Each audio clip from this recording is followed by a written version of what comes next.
Didn't feel that. No! Ow! Oh my God. Ow! Whoa! That'll wake you up in the morning, baby. Guys, I can tell you right now, Guys are so we're ready for nuts. baseball. This is Boys. watermelon hail. Hello, chat. Got a banger today. Oh, F. I gotta add Jordan to the thumbnail. F. Jordan, what picture do you want in the thumbnail? Doesn't look like it may not be on the ground right now, so Dick Worsham. Jordan, what picture do you want in your thumbnail? I can't. I just can't. I don't care. You want the one of you fishing? Dude, I don't care. All right, we're gonna do the one of you looking stoically in the background. Oh! 10,000. Oh! 1, 2. It just keeps going. It's like a clock. How are you doing tonight, Phoenix of the Gods? Doing good.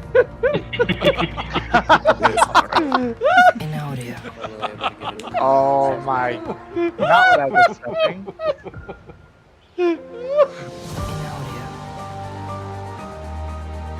We're starting very shortly here, chat. What? Doing the going through the checklist here. Be back tomorrow. I cannot. I'm not buying a ton of that. That shit's so expensive. Happy Friday, everyone. Very good, right? So that's the best part. Who's Jordan on We phone? can go tomorrow too. Looks like it's starting to rope out a little bit, Edgar. This is crazy. It's fairs all day. The game will be done by like fucking 4. Look at that. At Bro! Angela Owns 927 super chatted $6.78. Well done, guys. Love I from can't me. even with this right now, guys. Like, what is this?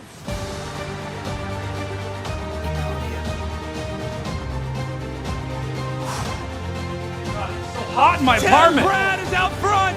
Brad is taking a strong lead. Here comes number 7, right at the side. Number 1, number 14 are making a push. Number 7. So if you're ready, Oh my God! Brad is going down to the end zone. Oh my goodness!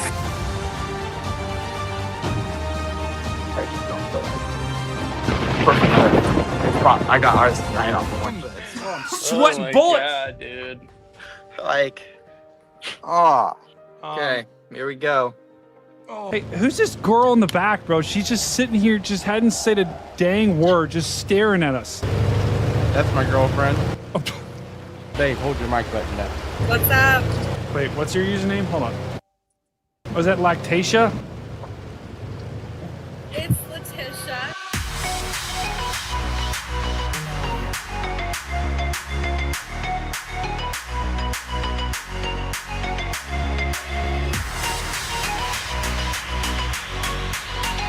You guys ready?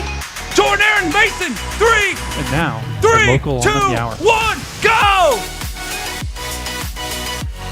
5!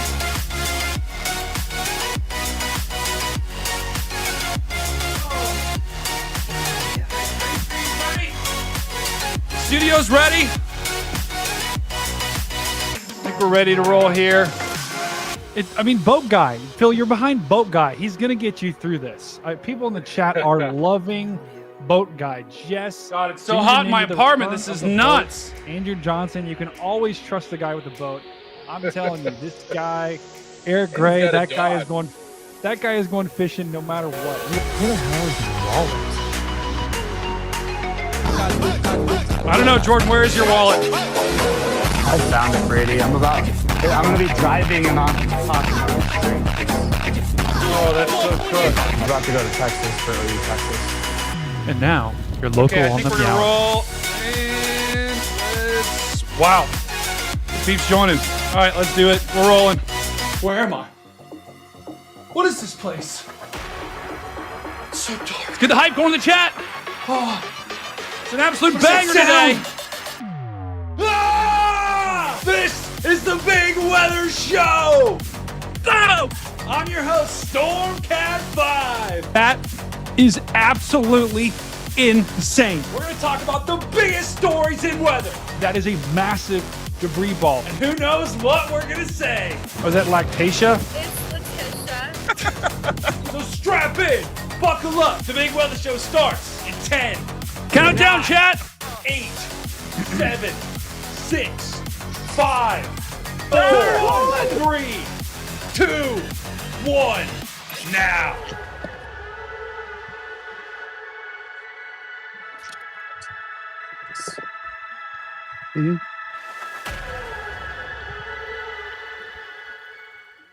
Welcome, chat. It's the Big Weather Show, and it is Friday. TGIF. We got an absolute banger today. Oh my goodness. Guys, we are going to be talking about a lot of things today on this beautiful Friday, this college football, NFL football Friday. But the first thing we got to talk about, guys, I'm going to bring in our esteemed guest because we have an unbelievable cast of storm chasers, meteorologists joining us today. And you know what? I'm just going to put you guys full screen here. Hold on. We've also got Brandon Kopic that just joined as well, guys. We've got Aaron Rigsby, Jordan Hall, Brandon Kopic, and Mason Harris right now. And guys, welcome to the Big Weather Show. Brandon, I'm going to start with you. Where are you right now? Are you driving somewhere? Yes, I'm actively driving. This is not safe. Wow. I'm heading towards the Outer Banks of North Carolina right now. Wow, and you're going out there to chase that coastal low that's out there, right? Yeah, a little bit of wind and rain, something to break up the boredom. Oh, well, yeah, hey, you got to, because this hurricane season so far, it's kind of been chalked here. So, Brandon's Jordan, what are you doing? Okay. Sorry, I was using it as a mirror, and I was looking at Aaron's sexy new facial hair he's got shaved up right now. Bro, Cleaned up. I didn't realize we were live. I'm sorry. That might be the biggest What? story of the day right there, is Aaron Rigsby. So Aaron, where are you at right now? I'm in Denver, Colorado for now, and then I'm getting ready to hop on a plane in about 2 hours to go to Germany, Croatia, Slovenia, and Italy. Wow. Are you chasing any weather there? Is there anything going on, or just vacation? Nah, just vacation. We're gonna do a fall foliage trip and do a bunch of hiking, and then do a Via Ferrata in Italy. So it'd be a pretty cool last minute trip before things probably start to get busy again for the fall severe season. Massive. I like that. Huge shout out to Ubi. It's been a minute, Ubi. Member for 5 months here. Loving the collab. And then Jordan, you are looks like you're headed. Where are you headed right now? We are headed to Texas for the OU Texas matchup tomorrow. Oh, Boomer. How are you feeling about that? Sooner. I feel good. Ask me more questions in like 5 minutes. I'm probably gonna have a really bad connection for like the next 5 minutes. Hey, you know what? Fantastic. We've also got storm chaser Mason Harris as well. Mason is checking in on this Friday. How are you doing today, brother Mason? Doing great, brother Brady. How you doing? You know, I'm doing fantastic that you're here. Are you? It seems like you're staying at the home base today. At home base today. Tomorrow we're looking at a chase down in southwestern Colorado, southeastern Utah. Oh, that's right. Yeah, because we've got that martyr risk in place down there tomorrow. So maybe a little bit of, some action going on there. Bit. So guys, right? And we're also going to bring in, we got Garrett as well checking in. Garrett, brother Garrett, welcome to the stream. Hey. What's happening, guys? What up, car? Sergeant Pepper. Bro, this is epic. God. Garrett, wait, hold on. What do we got there? What is that? What? What is that hat? It's a bell pepper hat, of course. Wait, what do you mean? What do you mean? Of course. One of my viewers, I think, just sent me bell pepper pants. What? So now I have pants and a shirt and a hat. The only thing I need now is, just to finish everything else. But I'm gonna get a hat with some hummus on it. So that's, guys, am I the only one that's like, I've never heard of the bell pepper craze? Okay, I've heard of the pickleball craze. I've heard of like the pickle craze. I have not heard of the bell pepper craze. No, I haven't. Get on the train now. Get on it. Okay. I guess you learn something new every Friday. Well, we got the gentleman checking in. We also got more people going to join today. Guys, what we need to talk about, okay, is we got to talk about this because there's been a lot of discussion going on in social media all across the weather world. Guys, this was a huge development. I'm sure all of you are familiar with this. This is the first EF5 tornado. Welcome, Ubi Ubi. Oh, God, that's going to keep playing. I'm going to turn that down a little bit. But Ubi, huge shout out there to Ubi. But we just had the first EF5 tornado since 2013, guys. That has been over 12 years. And we just had the first one rated at EF5. It was the Enderlin tornado on June 20th. That was in South Dakota. And actually, wait, was it North Dakota, guys? Hold on, help me out. This is Enderlin, North Dakota. Yeah, North Dakota. Sorry about that. Yeah, that was at the big derecho, guys. That big derecho day that we had, where we had that ridiculously strong 90-mile, 100-mile derecho that swept through the Dakotas. And Brandon, I'm going to go to you first because there's been a lot of discussion on social media with regards to the rating system. I think we're going to get into that. First of all, what was, I guess, were you there for that Enderlin day, or did you see footage? Like, what was that day like?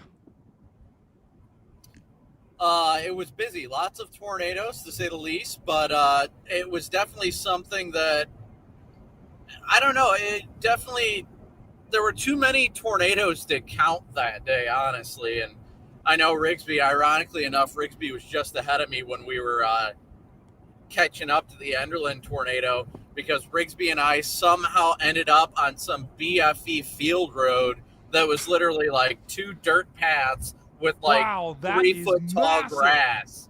And that was quite exhausting trying to figure out what that was, if it was a or not, and then we ended up doubling back to head north to catch up to that tornado, and then caught the EF2 further east. It was a wild day, to say the least.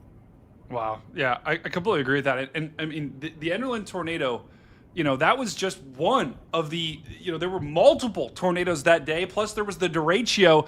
I mean, the Enderlin, it was rated greater than 210 miles an hour, guys. So this was an EF5 tornado that unfortunately had 3 deaths here.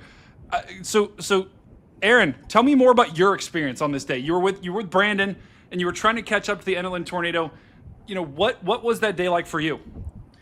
Well, the most interesting part about that day, and I mentioned this to a lot of people when the rating came out, is that before the Enderlin tornado happened, when I initially got on that storm did not look very tornadic at all. It had produced a couple of tornadoes before I had gotten down there. But my initial thought when I pulled up to it is it looked elevated, it looked a little fluffy at the base, and it looked like it was maybe running into some stable air or running into some capping issues. And the reason that Brandon and I were so far away is that we were blasting out ahead of it because we thought the tornado potential might be over, and we wanted to get some structure shots of the crazy lightning that was going on. And that's how we ended up on that crazy BFE road that ended at a little like creek area. And in the time that we turned around, I saw the first lightning flash illuminating what would be the Enderlin EF5 tornado. But being a little bit further away, because of how the storm had just looked, I wasn't totally sure that it was a tornado out of the rip, because at night it's kind of hard to decipher a rain shaft from a tornado every once in a while. But then once we started blasting north and getting closer to it, and more lightning starting to illuminate those left and right edges, and it kept shifting in different shapes about every lightning flash, that's when it was pretty obvious that it was a very violent tornado. And I even say this in my video, that it reminded me so much of the Greensburg, Kansas EF5 of 2007, and we see a lot of similarities with that. And ironically enough, the fact that those looked so similar and were both rated EF5 is what's truly remarkable about that. And honestly, that EF2 that came right after it, I firmly believe that we had back-to-back detours. I have no doubt if that second tornado that we got a lot closer to, that blew up my back window, would have been rated an EF4 plus if that had hit any substantial structures like the original Enderlin one did, which is insane to think about, that you probably had an EF5 back-to-back EF4 plus type tornado. It's crazy. And then not only that, but you also had, you had the derecho falling behind it. And guys, we got to welcome someone else. Brad Arnold has just joined the stream. W's in chat for Brad Arnold. Guys, first of all, Brad, welcome today. I see you got your, wait, is that your Alabama hat on? No, this is my losing team hat. This is the Atlanta Braves. They didn't make the postseason, did they? Tomorrow, though. Did they make the postseason? No, they didn't make the postseason, did they? You asked, but you already knew. That's unfortunate, brother. How you doing on this Friday? Man, doing good. Just called it a day at work, and just about to go out and have some dinner. Hey, we like Sorry, I'm that. good. We like that. Hey, that's similar. I just got off work as well. I was actually just using my video editing skills at work for the first time ever, so that was pretty cool. But the squad here, we got people everywhere. Brandon's driving to the Carolinas. Check out the Costa Low. Mason's in home base. Aaron's going to Europe, so it's a total banger right now. And There we go. Brad, we're talking All-star right. crew today. Oh yeah, it's an absolute banner day here. Jordan's going to go watch college football, right, Jordan? Yeah, Boomer Sooner. Boomer Sooner, baby. What, Brad, Ready hold for on. the Natty. Bro, you can't switch teams, Brad. Aren't you an Alabama fan? When I've got a bet on them, absolutely I can switch teams.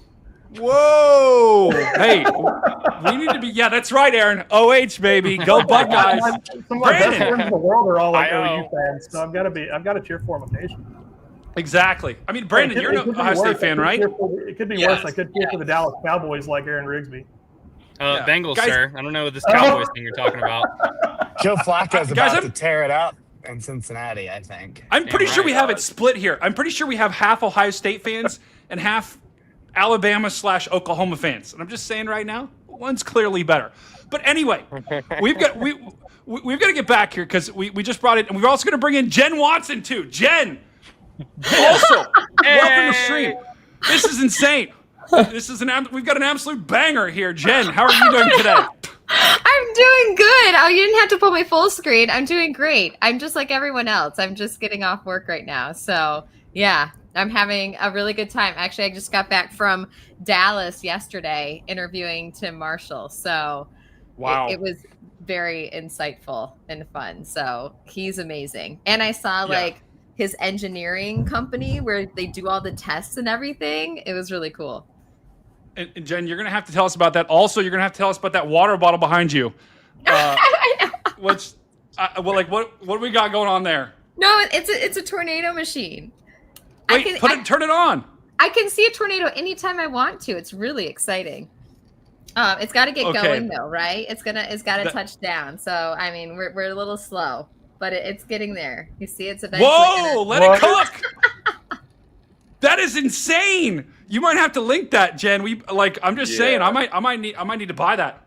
Yeah. I Most can. I'll rotation I've leave it seen in on. over a month. I know. I'll leave it on. Wow. Well, We can have some welcome to fun with stream, that. Jen.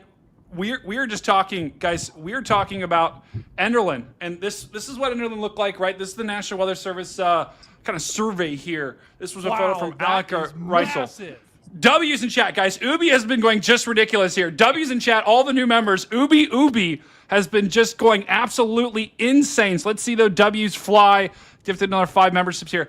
So this was the Enderlin tornado, right? And it was a nighttime tornado for those that don't remember.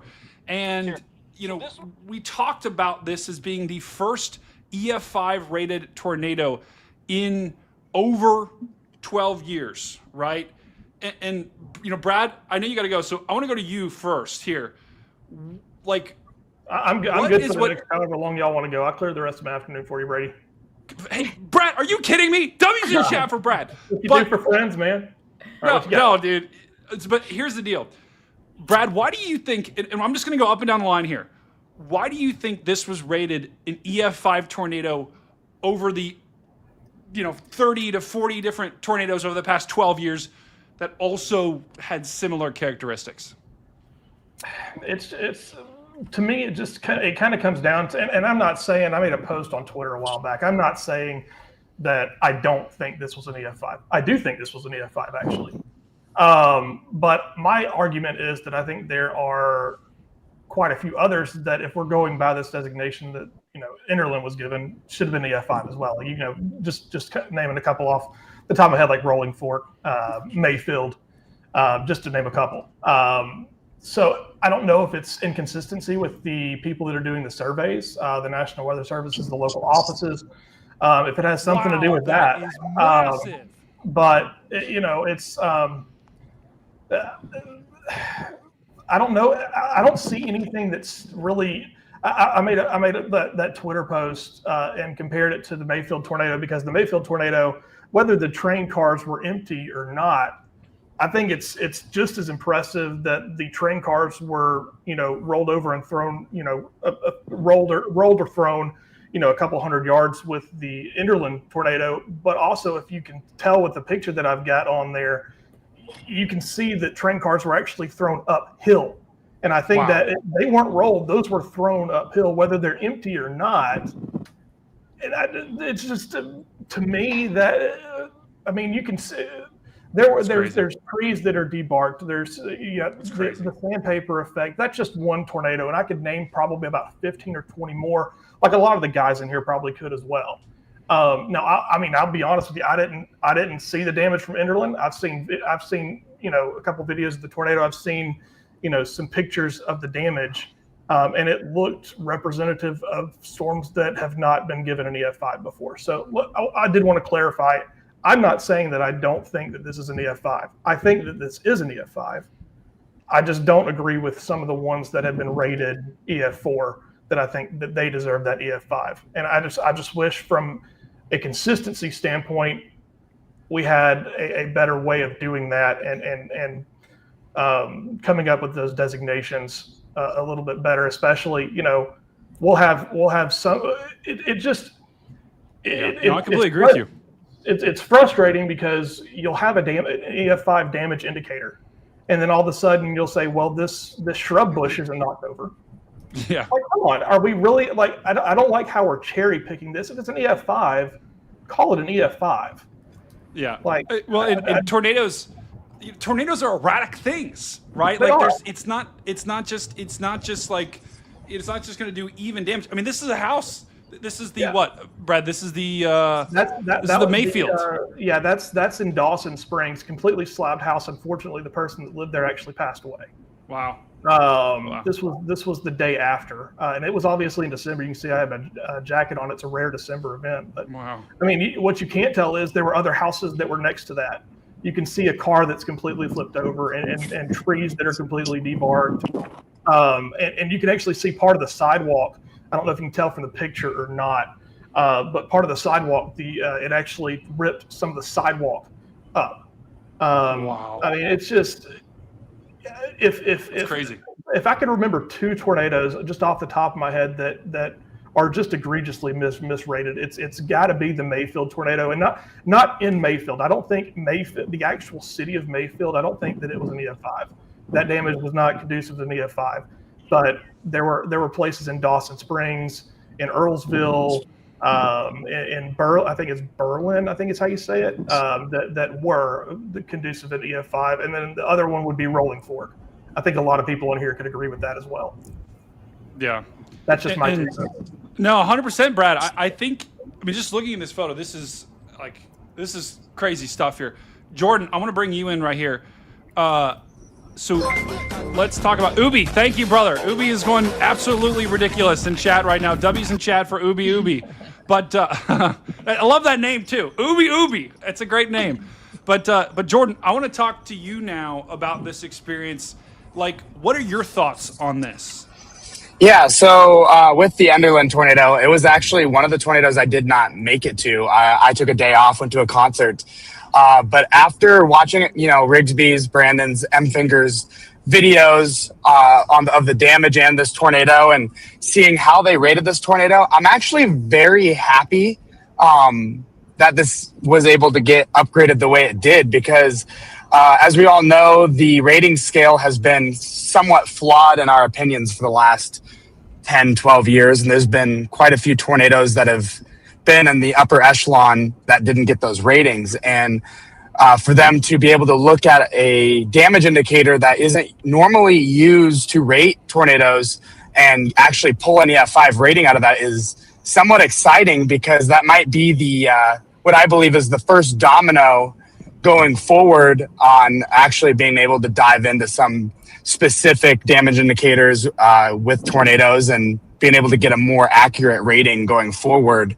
And bringing the science back to the modern day of rating tornadoes more accurately. Because, we all know this year we've seen multiple tornadoes that had EF5 strength but might not have done EF5 damage. I think those of us that saw Gary or possibly Wellfleet and a couple of others know that there is definitely high-end EF5 wind speeds in a lot of these tornadoes, but they didn't per se do the damage. So That's kind of my 2 cents on that. Yeah, it is interesting. I think you bring up a good point. And Jen, I want to bring you in now because you got to talk with Tim Marshall, right? And you got a lot of information that probably a lot of us didn't see. So what was his take on it? What was your take on it from the discussion you've had with Tim? Like, why Enderlin? Why now? And like, was there any indication it'll be different going forward? Well, there's so many things. I agree with what everyone has said so far. I think every meteorologist can agree, or most anyway, that we've had EF5 strength tornadoes, before this. They just haven't been labeled that. And even with bringing on, the enhanced Fujita scale, which started in 2007, that has limited us some. Yes, we have more damage indicators. Currently, there's 28 damage indicators. 5 of those, I like that. 5 of those are only for the EF5 rating, right? And so the main thing why they wanted to reassess this tornado and the damage was the train. And they thought it was fascinating how, to understand the wind speeds, the strength it would need to toss these cars, and especially the ones with grain in them. And so that was really the peak interest. And one of the other things that they noticed were the trees were pulled out, but it wasn't just like a, knocked over or chopped off. It was the entire tree ball, the root system that was pulled out. And so that takes a significant amount of strength. And it was interesting talking with Tim too. I mean, we all agree there's been EF5, strength tornadoes. It's just the system, even though the enhanced Fujita scale was brought on to improve forecasting, if you look over since 1950, I think there's been about 60 EF5 tornadoes. The majority of those happened between the 50s, 60s, and 70s. Then it kind of, has dropped off a little bit. We've seen less since that point in time, or at least it's rated less, but there's likely a lot more than that. And I think one thing to think about, and this is what Tim brought up, which I think is really important, is thinking about the forward speed of a tornado also plays a part in it, right? Because the Gerald, the 1997 F5 Gerald tornado in Texas was moving at a forward speed of about 9 miles per hour.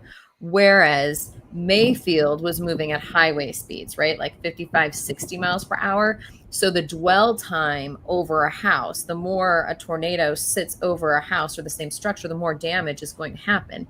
And then at the same time, the more houses or buildings or objects a tornado hits, there's more debris in the tornado, and the debris is going to cause more damage. And there's so much discrepancy, right? Because if the tornado doesn't hit one of the key, damage indicators, DIs, then it may not get rated what it should get rated. And also, one thing that I struggle with too is if you have the Dow measuring wind speeds over 300 miles per hour, but that's not taken into it, So it's tricky for me, and I know it's complex, but I like Jordan, what he said. The fact that they reassess this, like many are questioning, are they going to go back to Mayfield? Are they going to go back to Rolling Fork, some of the more significant tornadoes, and maybe take a closer look and increase that rating? So yeah, that's my and Jen, that's a great question there, and that's actually my question here. And first of all, Aaron, this is pretty cool to see the train damage photos in the NWS survey. Directly mentioned. And Aaron, I mean, I'm gonna go to Brandon first, but Aaron, I do want to talk about these because this is actually one of the big reasons why they upgraded was the train, and you got that picture, so that's pretty cool. Brandon, I want to go to you right now because I want to get your take on this because you were there, you saw, what is your take on this? Do you think this was a justified upgrade, and in the future, do you think going back and looking at some of the previous tornadoes and trying to upgrade those, do you think they're going to do that? Do you think that's a worthwhile exercise, or should they try to, do stuff like this going forward? I honestly, I wonder how it's going to go because I don't know how the Weather Service works with their surveys, if they've got kind of more or less like a statute of limitations or something like that on it, where it's been so long so they can't go back and re-upgrade it. But it definitely brings in a lot of questions, and I definitely think Enderlin being rated in EF5 was definitely a groundbreaking thing, that we were able to go outside the norm of what was expected for our damage indicators, because we got on scene to Farmstead where the 2 fatalities were, which was Farmstead number 2 in the survey, and looking at the house, I couldn't find the house. When I say looking at the house, I couldn't find much evidence of a home.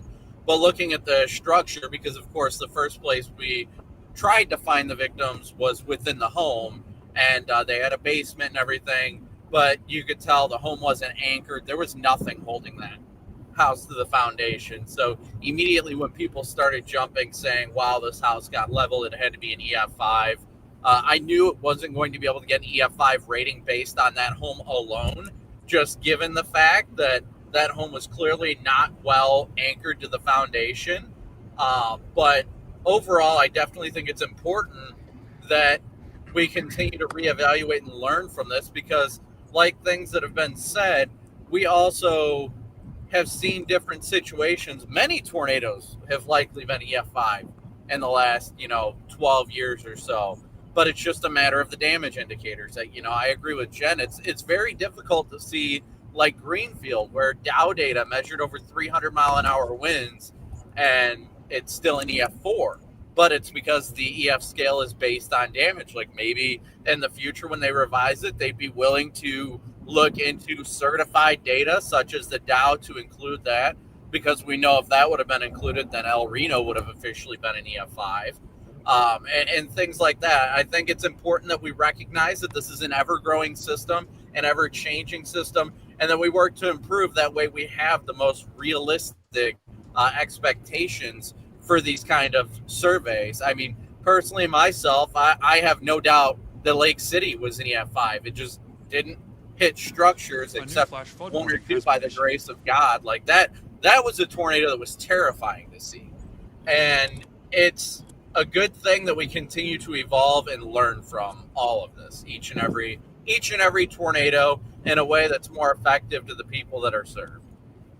Yeah, I completely agree. And Brandon, to your point, like going forward, because this is where I'm going with this, right? So I think it's very clear that this was an EF5 tornado, right? I mean, look at these photos. And Aaron, I want to go to you next, because I want to talk about these photos, because these were absolutely ridiculous. Where I want to get to with this conversation is, I think we all agree, does anyone not agree that this was an EF5? I think we all agree. I think we all agree on that. What I want us to get to is, Brady? Think? Yeah, go ahead, Brad. Hey, I don't disagree that it was an EF5, but I don't agree that it was the strongest tornado in history, or tied for the strongest tornado in history. And that's what it is right now. Yep. Okay. It's tied for the strongest tornado in history. Yeah, interesting. But we're splitting hairs at that point. Yeah, but it's an important distinction, because if it's not the strongest tornado in history, then clearly the way we measure tornadoes is wrong, right? And it might not seem like it is important, but I think it is important, because it frames the way we talk about tornadoes. And the way we talk about tornadoes eventually, also becomes the way we handle tornadoes in the future. And not only that, but also the people that are in need, right? An EF2 tornado, I'm not saying that this is the case, but an EF2 tornado, people are like, oh, it might not be that bad, right? If there's any public awareness of like giving to certain causes, like I can tell you right now, if you go on the news and say, hey, someone got hit by an EF1 tornado, or someone got hit by a devastating EF5 tornado, I think people are more likely to react to the EF5 than the EF1, right? So I think this does matter. But Aaron, I want to talk, I think we can get to the EF rating scale, whether we think this needs to change. Aaron, I want to talk to you about these photos, because these are pretty ludicrous. Like, describe to us that process. Like, what was your initial reaction when you came across this train? And like, I mean, did you see this and like, oh yeah, this is EF5? Well, it's definitely one of the more eye-popping drone images I've ever shot, because, I've been doing this a long time and doing drone work for a really long time. So I've seen a lot of stuff through the pictures of my drone. But this was one of the more eye-popping ones, simply for the fact that I had gotten, so basically how the whole morning transpired is I had gotten word via social media that a train had been flipped over. So I do a lot of like personal surveying and doing these drone shots for the specific reason for instances like this and getting those images out there to show how just bad, you know, tornadoes can be. But when I put the drone over it, it was when I realized that initially I saw those 3 train cars that had been ripped off of the tracks and kind of scooted across, because you can see the drag marks, obviously in the dirt of the field. It wasn't until I started to loop the drone around and saw the train car that was way out there, that it put a whole new scale of what this tornado was capable of versus what I had previously thought the night before, because it was kind of far away from it. So it was hard for me to visually see the motion of the tornado. I knew it was big. I knew it was violent. It was just hard to tell what kind of tornado we were dealing with. But when I put the drone up 300 feet in the air and I was surveying all of that field to see if I could see any kind of drag marks, impacting points, to see if it like hit and bounced, which is what I've seen before. I've seen cars rolled 300 yards. The fact that this tornado was able to chuck that train car, empty or not, that far off of the tracks without any impact points, I think is a completely valid reason for why they reopened this case to upgrade this tornado. Now, I will say, however, I knew something of this tornado was coming because the NWS in Grand Forks had been emailing me like 2 or 3 different times throughout this whole process, specifically asking me for more drone videos and pictures of the train itself. So I thought for sure that it was about to get upgraded to an EF4 for reasons that we've discussed before, that it didn't hit any major cities. The structure that it hit was proven to not have been properly anchored. So I thought for sure we were about to see an EF4 upgrade, which I thought was totally warranted. But then as the day, it was like probably like 3 or 4 more days had gone by, and all of a sudden I just got flooded with my emails of media requests asking for the train video, and then get flooded with all these Facebook messages saying that an EF5 had been confirmed. And obviously, I'm in the media world, so I look to go and, I fact check to make sure this isn't just some rumor, pull up the damage toolkit that is specifically out for the damage surveys. And sure enough, I saw that they had been upgraded to an EF5. Now, where my opinion comes into point with this, of the upgrade that we saw, do I think that this should have been the drop buster? No, definitely not.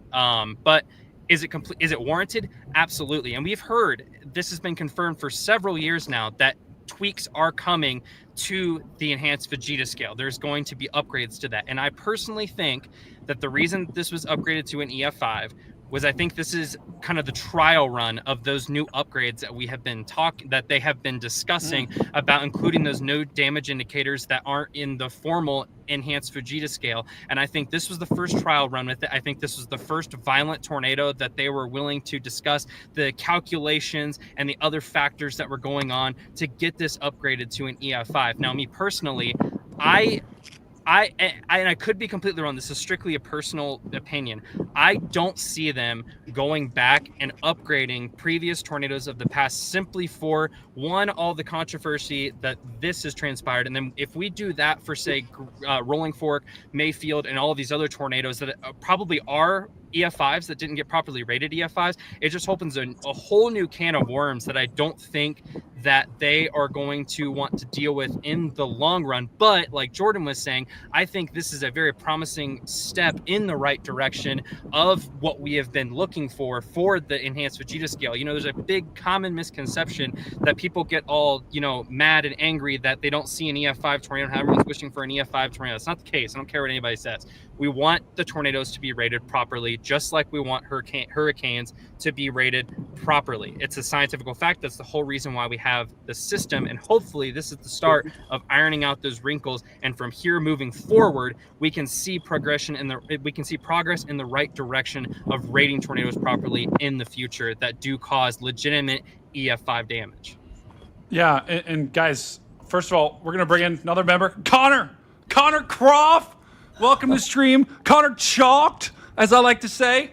Connor, you're joining us here on a Friday. Nice happy hour here. See, we're getting taking us outside right now. How are you doing today, brother Connor? I'm doing good. Happy to be on. Oh, what do we got? What are we drinking there? How are you doing, Brady? Oh, fantastic. Just some water, some electrolytes. Oh, wait, some water and electrolytes. Are we talking Gatorade right now? Wow. No, my own little, it's an electrolyte mix, a powder. Yeah, that's kind of chalked. I don't know about that, chat. That's kind of chalked right there. Connor has grown out the mullet. I mean, like, guys, does Connor have... Aaron, Connor is giving you a run for your money right now with the mullet. Yeah, he can't get passed on. I think I passed it on. I mean, my goodness. And, meanwhile, me, Brandon, Jordan, like Brad, we're just holding on to what we got.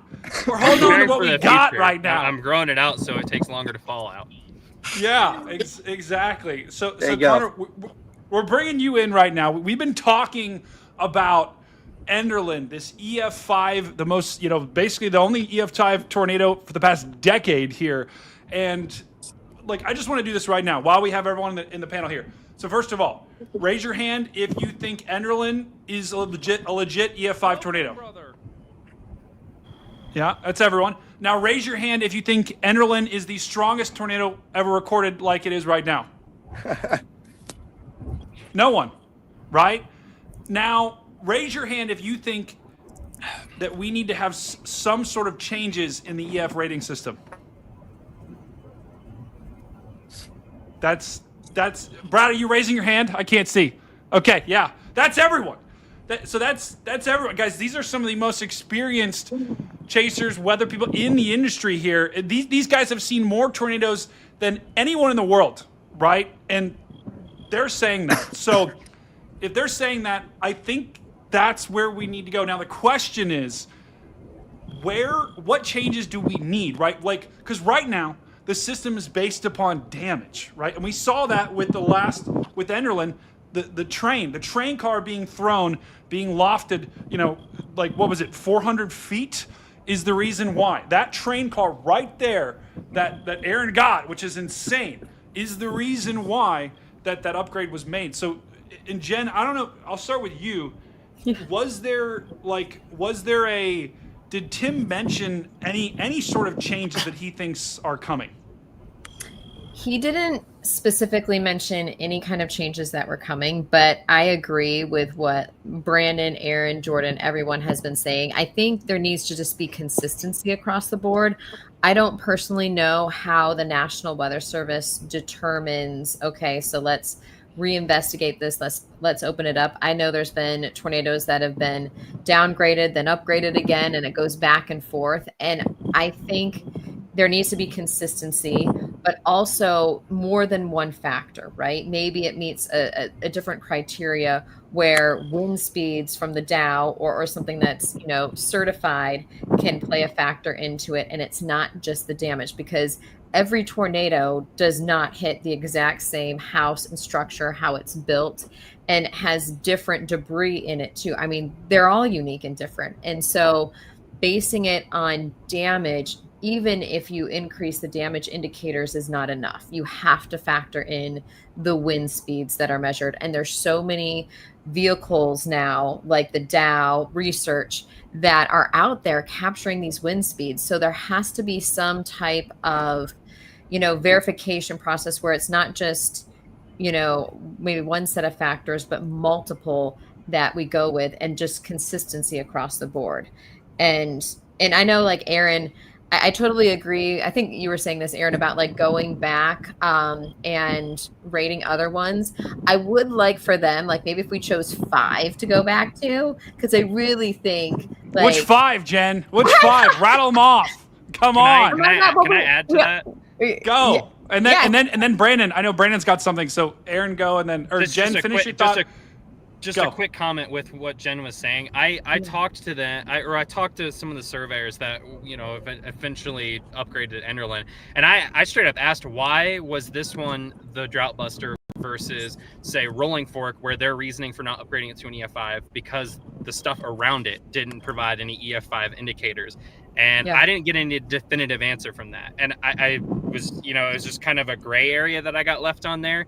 And I think that's what's building a lot of the frustration, not only in the weather world, but from a lot of, just weather enthusiasts that follow this, and like news stories and stuff that build around this enhanced Fujita scale flaw. It's the fact that you can't, like, if there's a logical reasoning behind it, or like a definitive reason for it, or if Enderlin didn't get upgraded because of stuff around it, that's fine. That's the consistency that Jen was hitting on that we were looking for. But the fact of the matter is that if it's the way the system is supposed to work. Is this isn't supposed to matter if it's 1 indicator or 7 indicators of EF5 damage. All that is supposed to matter is if it hits a structure, does EF5 damage, it should get an EF5 rating. So I think that's where the big gray area is, and why the Enderlin tornado has caused such a major controversy is because of something as simple as a train car getting an EF5 upgrade versus these other high impacting tornadoes that have had obvious EF5 DIs, but for some other reason that we don't know, whatever's going on behind the scenes, we can't get a definitive answer of why these other ones weren't upgraded. So if I'm listing 2, it's Mayfield and Rolling Fork, just to add to what Jen is saying. Yeah, And I would really quickly. Yeah. I think that's part of the big problem. Is I don't think it's an unreasonable take to say that if Enderlin happened in a different National Weather Service office and through the same train car, another National Weather Service wouldn't have put in the same effort to get an EF5 rating. If it would have happened another one after 3 days, it would have got an EF4, boom, it's done. They don't re-explore it. And that's where there's too much human bias involved in the process. There shouldn't be different ratings because one National Weather Service office put more time and effort into it than another one, because let's say there were 30 tornadoes to rate, so they don't spend as much time on it, or they're just simply lazy. I mean, there's just too much human bias involved in the process. I 100% agree with that, Connor. And even like I would add, now this was like before the drought, but Tuscaloosa, right, was a high-end EF4 tornado. I mean, there's many there that, you know, obviously Mayfield, Rolling Fork, but there are a couple others there too. But I agree, there's human bias, there's lack of consistency, and we just need an updated scale and being able to factor in the radar, the winds from the Dow. But it's tricky. It will never be perfect, but it's evolving. Like Brandon said.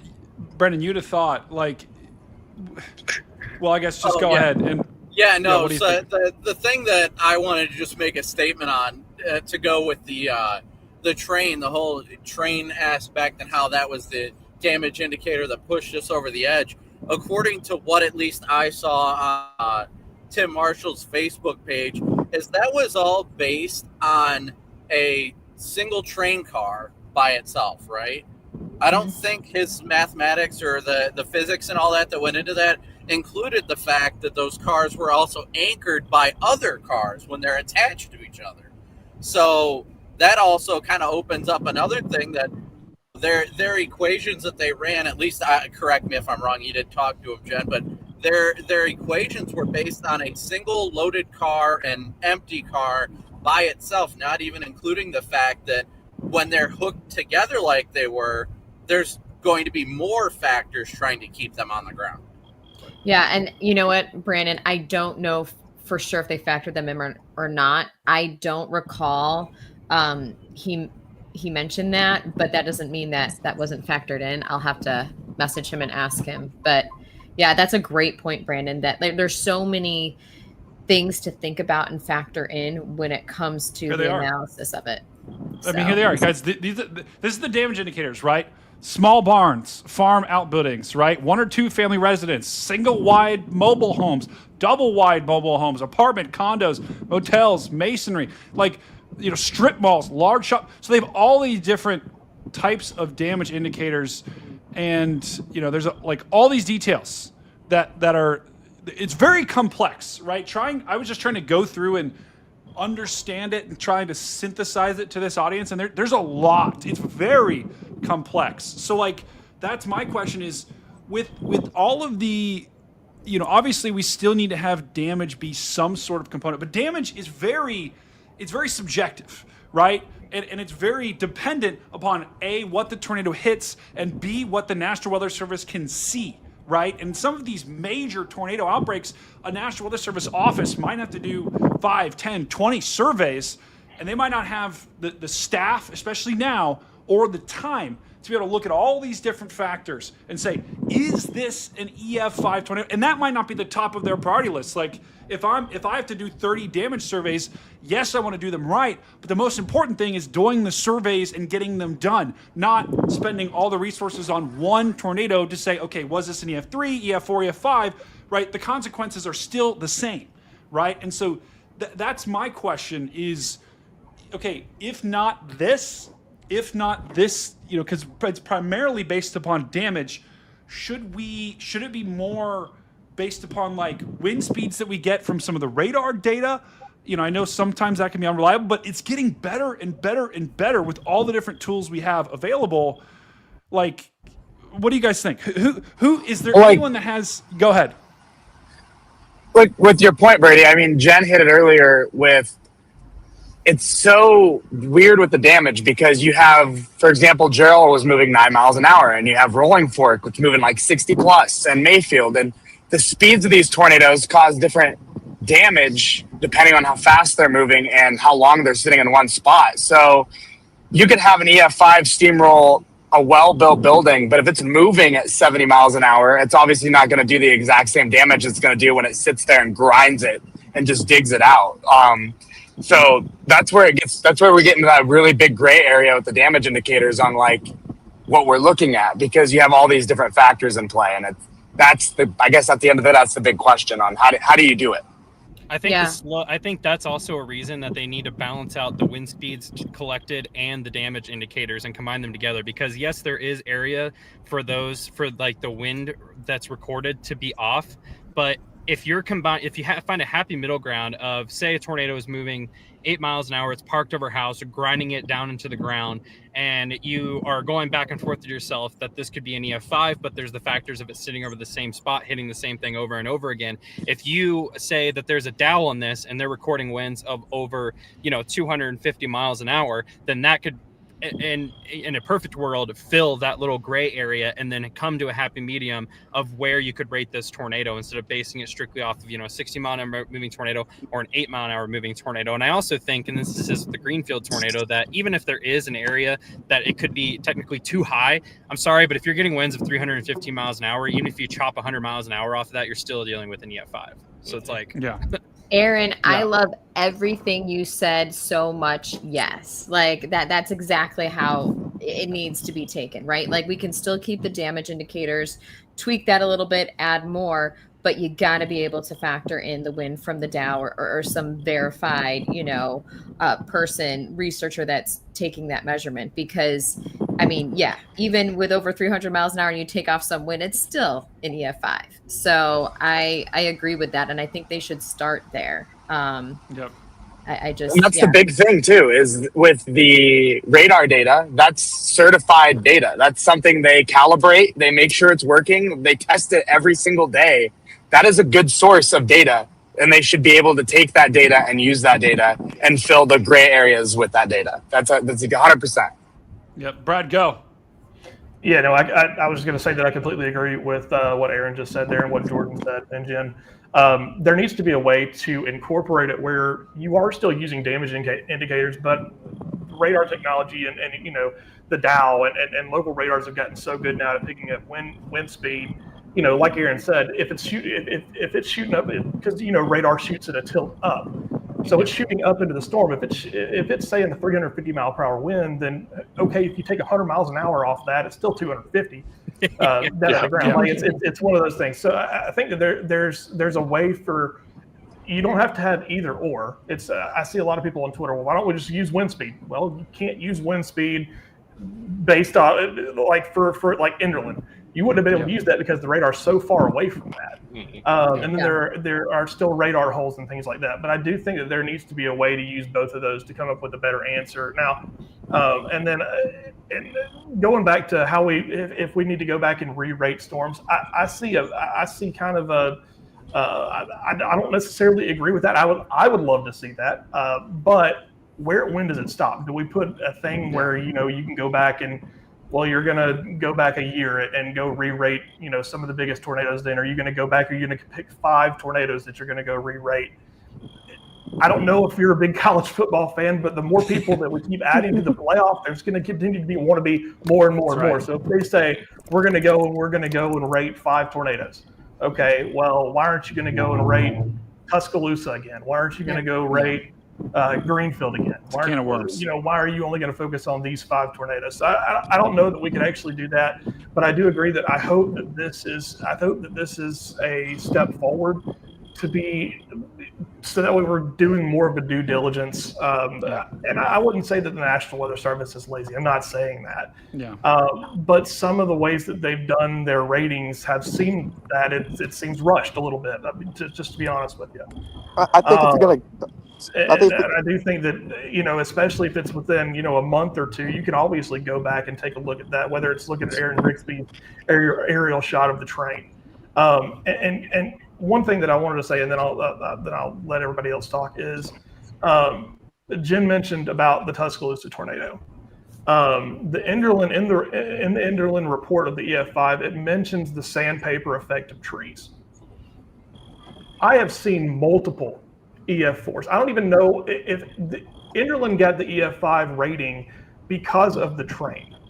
The fact that they're mentioning anything to do with trees is honestly pretty frustrating, because the trees that happen in Enderlin, you could pick nearly a lot of EF4s that have the exact same sandpapering effect. And I'm sure everybody on here has seen an EF4 damage path before, and they've seen the sandpapering effect. So I hate that that's even mentioned in there, because that opens up the door. Just leave it at it through a train that was, you know, halfway full, fully full, whatever. And that's the reason they got the EF5. I've always been, you know, Brandon Clement, when I first started chasing back in Tuscaloosa, I talked to him and it was like, this has got to be an EF5. And he's like, it's probably not going to be an EF5 because when you show up to an EF5 storm, and I think Rigsby, you've probably heard him say this as well, is when you show up to an EF5 storm, if you have to ask, is this an EF5? Then it's not an EF5. Like you see things in EF5 tornadoes that don't seem real, that cars don't look like cars. They're not just flipped over. Their frames are missing and they're thrown hundreds of yards. Like there's no house anymore. Like you show up to an EF5 tornado and you shouldn't have to ask if it's an EF5. And I think that we've reached that to a certain extent. Like I keep going back to the Dawson Springs thing. I showed up to that and I was like, there's no way this is not an EF5. This may be this, like, for me, the strongest tornado ever in history was probably the Smithville, Mississippi tornado.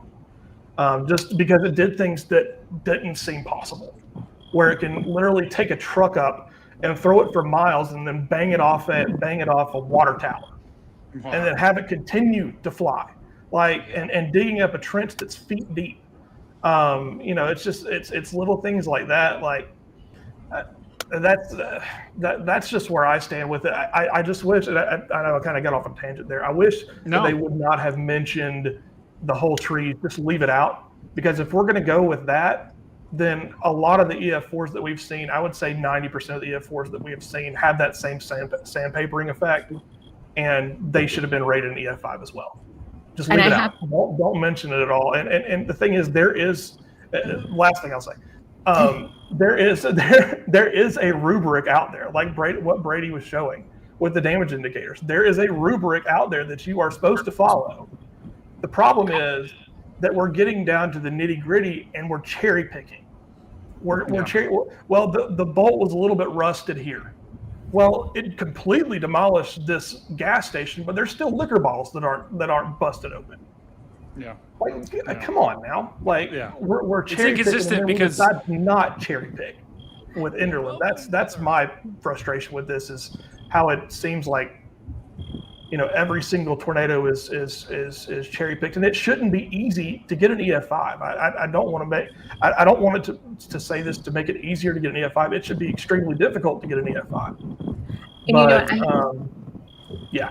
I have to add to that, because I was actually in Tupelo. I worked at WTV. I was the local meteorologist covering the Smithville tornado. So just totally like sidebar really quick, but that truck that hit the water tower, they went up there to the water tower and tested the paint, and to make sure that it really was the truck that they thought it was that got lofted, and it matched. And so it's just crazy to think of, like, that thing was a beast, because the damage was absolutely mind-blowing. And like you said, when you know it's EF5 damage, you know it's EF5 damage. Like, it's just your jaw's on the ground and nothing's recognizable. So I just wanted to add that in there. When it's a bomb, it literally looks like a bomb. Yeah, it literally looks like a bomb went off. And Aaron, you know, I'll go to you next here. Like, what can be done? So I'm going to kind of piggyback off of what Brad was saying a little bit there as far as going back and rating the other tornadoes, just opening the can of worms, simply for the fact that the reason I could see this being an issue, and I don't disagree at all that we could go back and pick 5 tornadoes or whatever and rate them higher. But I feel like the problem that comes out of that is that, okay, now we're going down this rabbit hole. Well, what about all these tornadoes in the past that have gotten rated off of the original scale as an F5 that may not go off of the traditional damage indicators that we have now? Would we go back and lower those if we're going to be going back and rating all of the tornadoes properly? So that's kind of another issue that I could see growing from the fact if we went back and, you know, started doing all of these different changes that I think would probably start with El Reno, honestly, with that one getting downgraded. Yeah. So it's just, I feel like there's this whole big, I don't know. I feel like if we start doing that, it's going to be a huge gray area, whether I agree with it or disagree with it. But on the fact of what Brad was saying also, there have been multiple instances, and I think this is what we've been kind of hitting on, the frustrations of the inconsistencies where we have seen that sandpapering effect on other tornadoes that have been rated an EF4 versus an EF5. It was just the fact that the National Weather Service and Grand Forks were the first one to, collectively put their foot down and put the EF5 rating out there based on those calculations. So it's just it's just a strange area to tiptoe through the waters. But I think all of this aside, all of the different factors that we could go into and all the rabbit holes that we could go down, I think if we could, whoever creates the system and, you know, is eventually going to make these upgrades, if they could find a middle ground to where they can incorporate the scientific data from the Dows, make some small tweaks to the enhanced Fujita scale as far as including vehicles, because right now, to my knowledge, I don't think cars themselves can be used as a damage indicator, especially for an EF5. Really? That needs to change. Yeah, I don't think that vehicles are in there, because that was another factor of the Chapman tornado, is that they aren't EF5 indicators. The bent railroad tracks were unheard of. They're like, we don't even know what to do with this, so we can't rate it in EF5. And there's also, you know, not to get all controversial here, and I'll keep a lot of that just to the download, but I do think that certain places have certain bias on certain days of like the chase day. Like say for example, there's a massive violent tornado on like a less than 2% day that just completely demolishes the town. It hasn't happened. I'm just saying if it could, like, we can't have an EF5 on a less than 2% day. I think that does play a factor to some degree. Or if it's like a big high risk tornado outbreak, you know, that's when we're expecting EF5s and EF4s and EF3s. And I'm just saying, from a chasing perspective, there have been some biases, at least what it appears to be some biases when it comes to the rating system on particular days like that, which also needs to change all across the board. Yeah, but well, hey, listen, you guys can say controversial things on this show, okay? That's what this show's. That's not what it's about. Like, say whatever you want. Say whatever you want. Whatever you want is good, right, chat? Jordan. I just know you were waiting to go to my Twitter feed to say Aaron said this. I'm just saying it. Aaron, I freaking love you. You're so go Jordan, go Jordan. Were you gonna say something, Brady? Brad, before I go. Okay. Or Brad was gonna say something. Yeah, let me say something. So that's a good point that Aaron just made. The same people that are out there grading the tornado strength, the damage indicators, are the same ones that are putting the forecast out there. Would you let the student grade their own paper? That would be one of the things. That, I know. I wouldn't want to grade my own paper. I'll just say it right now. It'd be A pluses. Like Chapman Day. What was that? A 2%, 5% day? It's easy to go up there and say. It's easy to. Yeah, exactly. It's easy to say, well, we kind of dropped the ball on that one, so we don't want to put an EF5 out there. You know, and there have been cases like that before. But that's one of the things. And the last thing that I would say, and it's more of a question for everybody in here, is if the train, and I'd be interested to know what the National Weather Service would say about this. If the train wasn't there, forget about the train. If the train is not there, is it still an EF5 because of the sandpapering effect? There's not a chance it would have been rated in EF5. No. Then why put it, that's what I'm saying. Why even put it in there? Silver. That's a good point. Good. You got So I'm gonna key off what Aaron was saying earlier. I'm trying to think how I want to start this. So he made a really good point. He made a couple really good points about how, you know, the higher end days, you're likely going to see a higher rated tornado. That's something we've seen a few times, and this is where it's going to take it back into the data on, do we look back and rate 5 random tornadoes? I don't know if we just pick 5. I don't know how you do it, but the way in my mind it should be done, if we're going to do it, is what tornadoes do we actually have the data that we can go back and review to see and maybe bump that rating or lower that rating? Because there are lots of tornadoes where there's a lot of data that is recovered. There's a lot of photos, there's a lot of videos, and there is a lot of questionable things. For example, we could key in on Rolling Fork for a moment. There is a freezer, or a walk-in freezer that was in a building that just doesn't exist anymore. It just is gone. That's data that could be looked at again, potentially. And so the most important thing in my mind is right now we have the last EF5 before this one was in 2015. That is 12 years of, I'm going to say 12 years of bad data where you have no EF5s when there clearly could have been, definitely were EF5s that would likely die, in my opinion, with science and numbers and wanting to be accurate. You got to do something to get rid of the black hole that now exists of bad data in the terms of the rating system, because 100 to 200 years from now, you're going to look back and be like, why was there not EF5s between 2013 and 2025? And that's something that needs addressed. And if the data is there and the science is there to go back and fix it, then I think it as ugly as it could be on the media level, and why wasn't this called right to begin with, it's something that does need addressed and does need fixed, in my opinion, just so we are all on the same page going forward. Because again, 50, 100 years from now, there's going to be a giant black hole of like, why? So that's kind of my opinion on that. Well, Jordan, that's a really good point, because so much of what we do today is now framed in extreme weather, and the way we look at the past, right, and the way we determine, okay, are things getting worse? Are things getting better? Is based upon how extreme the weather is getting. And so we look back about, oh, there were no EF5 tornadoes 2010 to 2020, right? Like, or 2020, I guess 2012 or 2013 to 2025. People are like, oh, well, you know, maybe it's because this or that. And so that's a really good point. And Connor, I'm going to go to you next, but like the question that just, if we do this, if we go back and rate previous tornadoes, they better not tell us, because it will be an absolute shit show. I'm sorry. It will be an absolute. There will be people on social media. People will create Twitter accounts just to track the updates on the previous tornadoes, and it will open up a complete can of worms that'll be what we'll focus on. When there's hurricanes making landfall, people will be saying, yeah, but what about the EF5 tornado? You know, it's like that's what's going to happen. So they got to be really, if they decide to do that, I feel like they got to be really careful.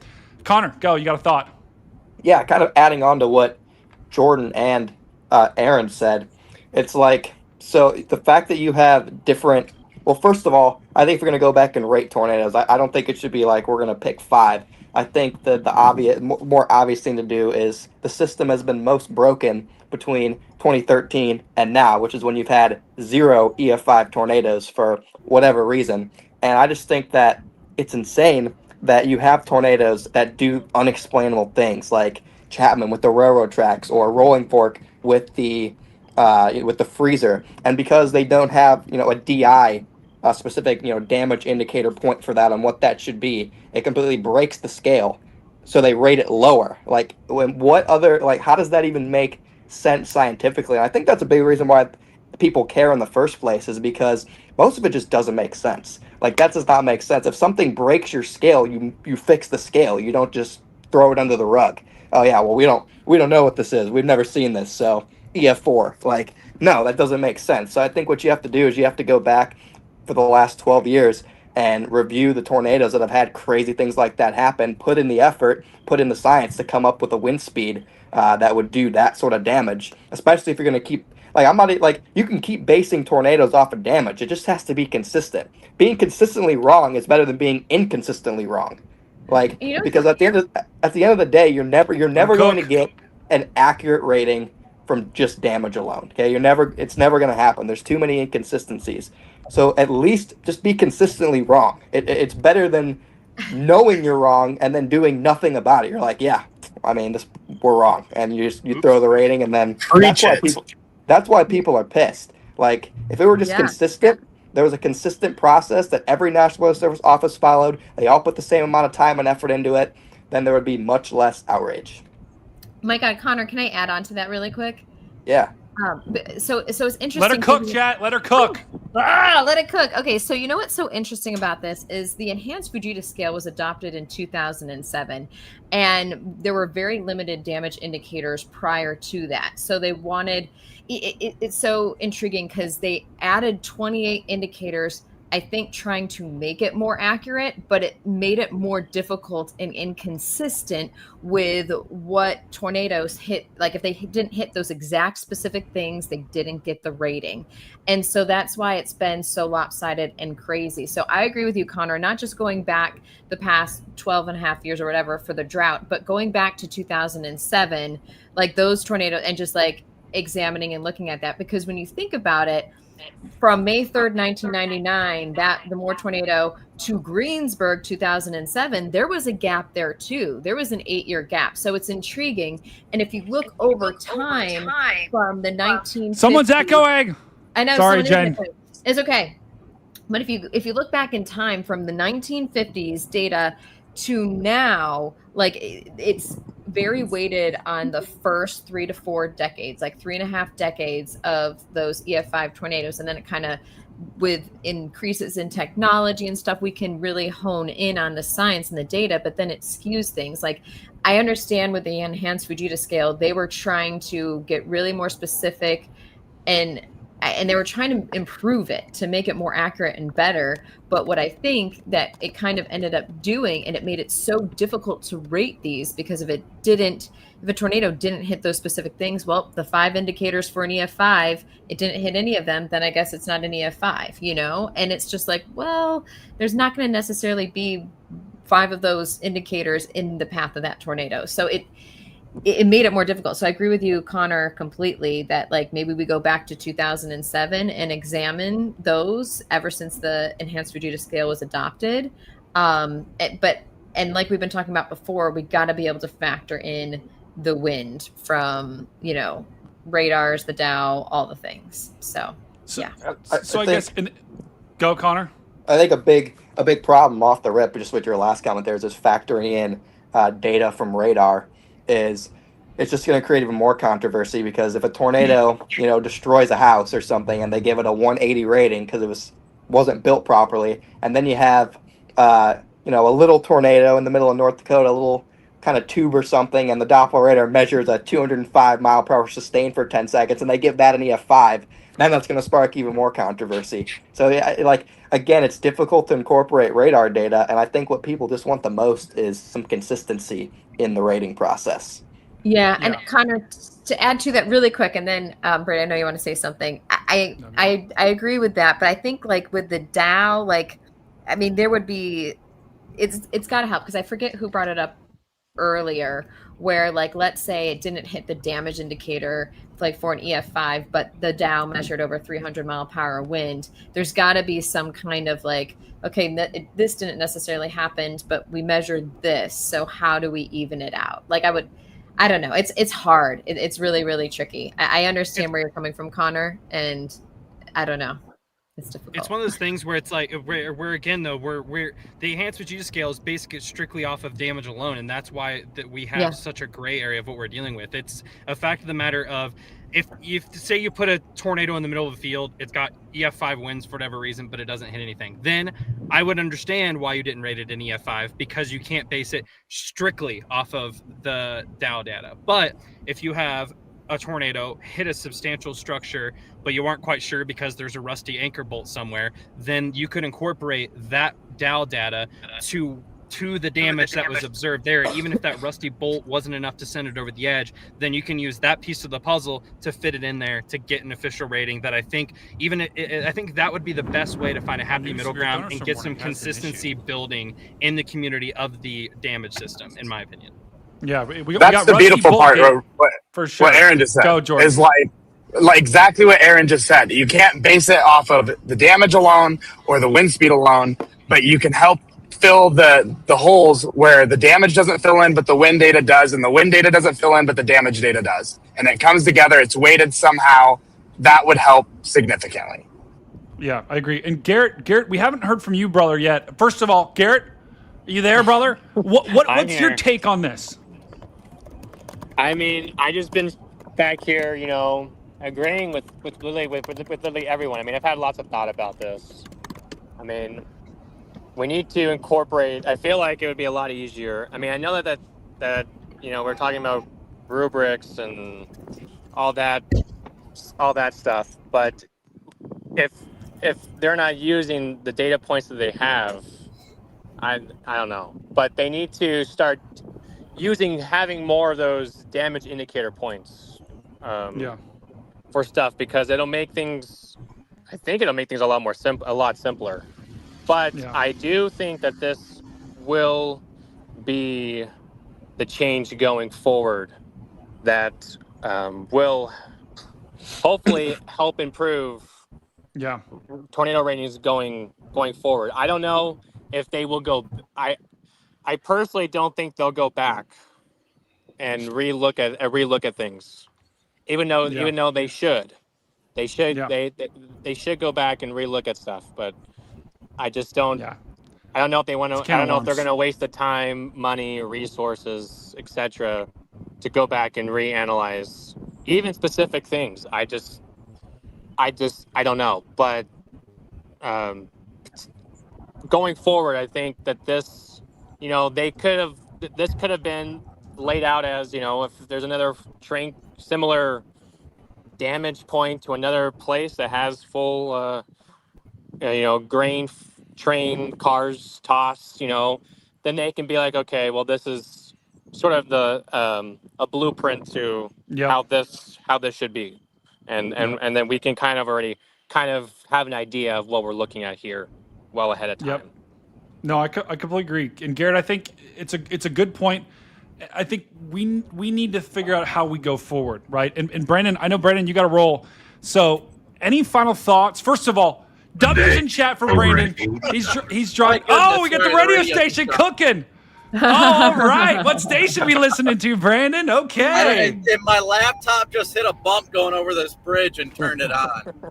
Oh, my. Ooh, wait, what kind of music we listening to? Nothing right now. I hadn't had anything on. I don't know what it was, honestly. Well, brother, any final thoughts from you? Because I know you're rolling, and also you're going to go chase tomorrow as well. So any final thoughts on the Fujita scale? And then also any plans to like stream the Coastal Low? Yeah, I'll be live tomorrow. I'm going to be doing a members only live stream here in like a half hour or so, just to chat with my viewers since it's been so long. But I mean, I think it's an ever evolving system. And I think it's important that we continue to recognize that changes need to be made.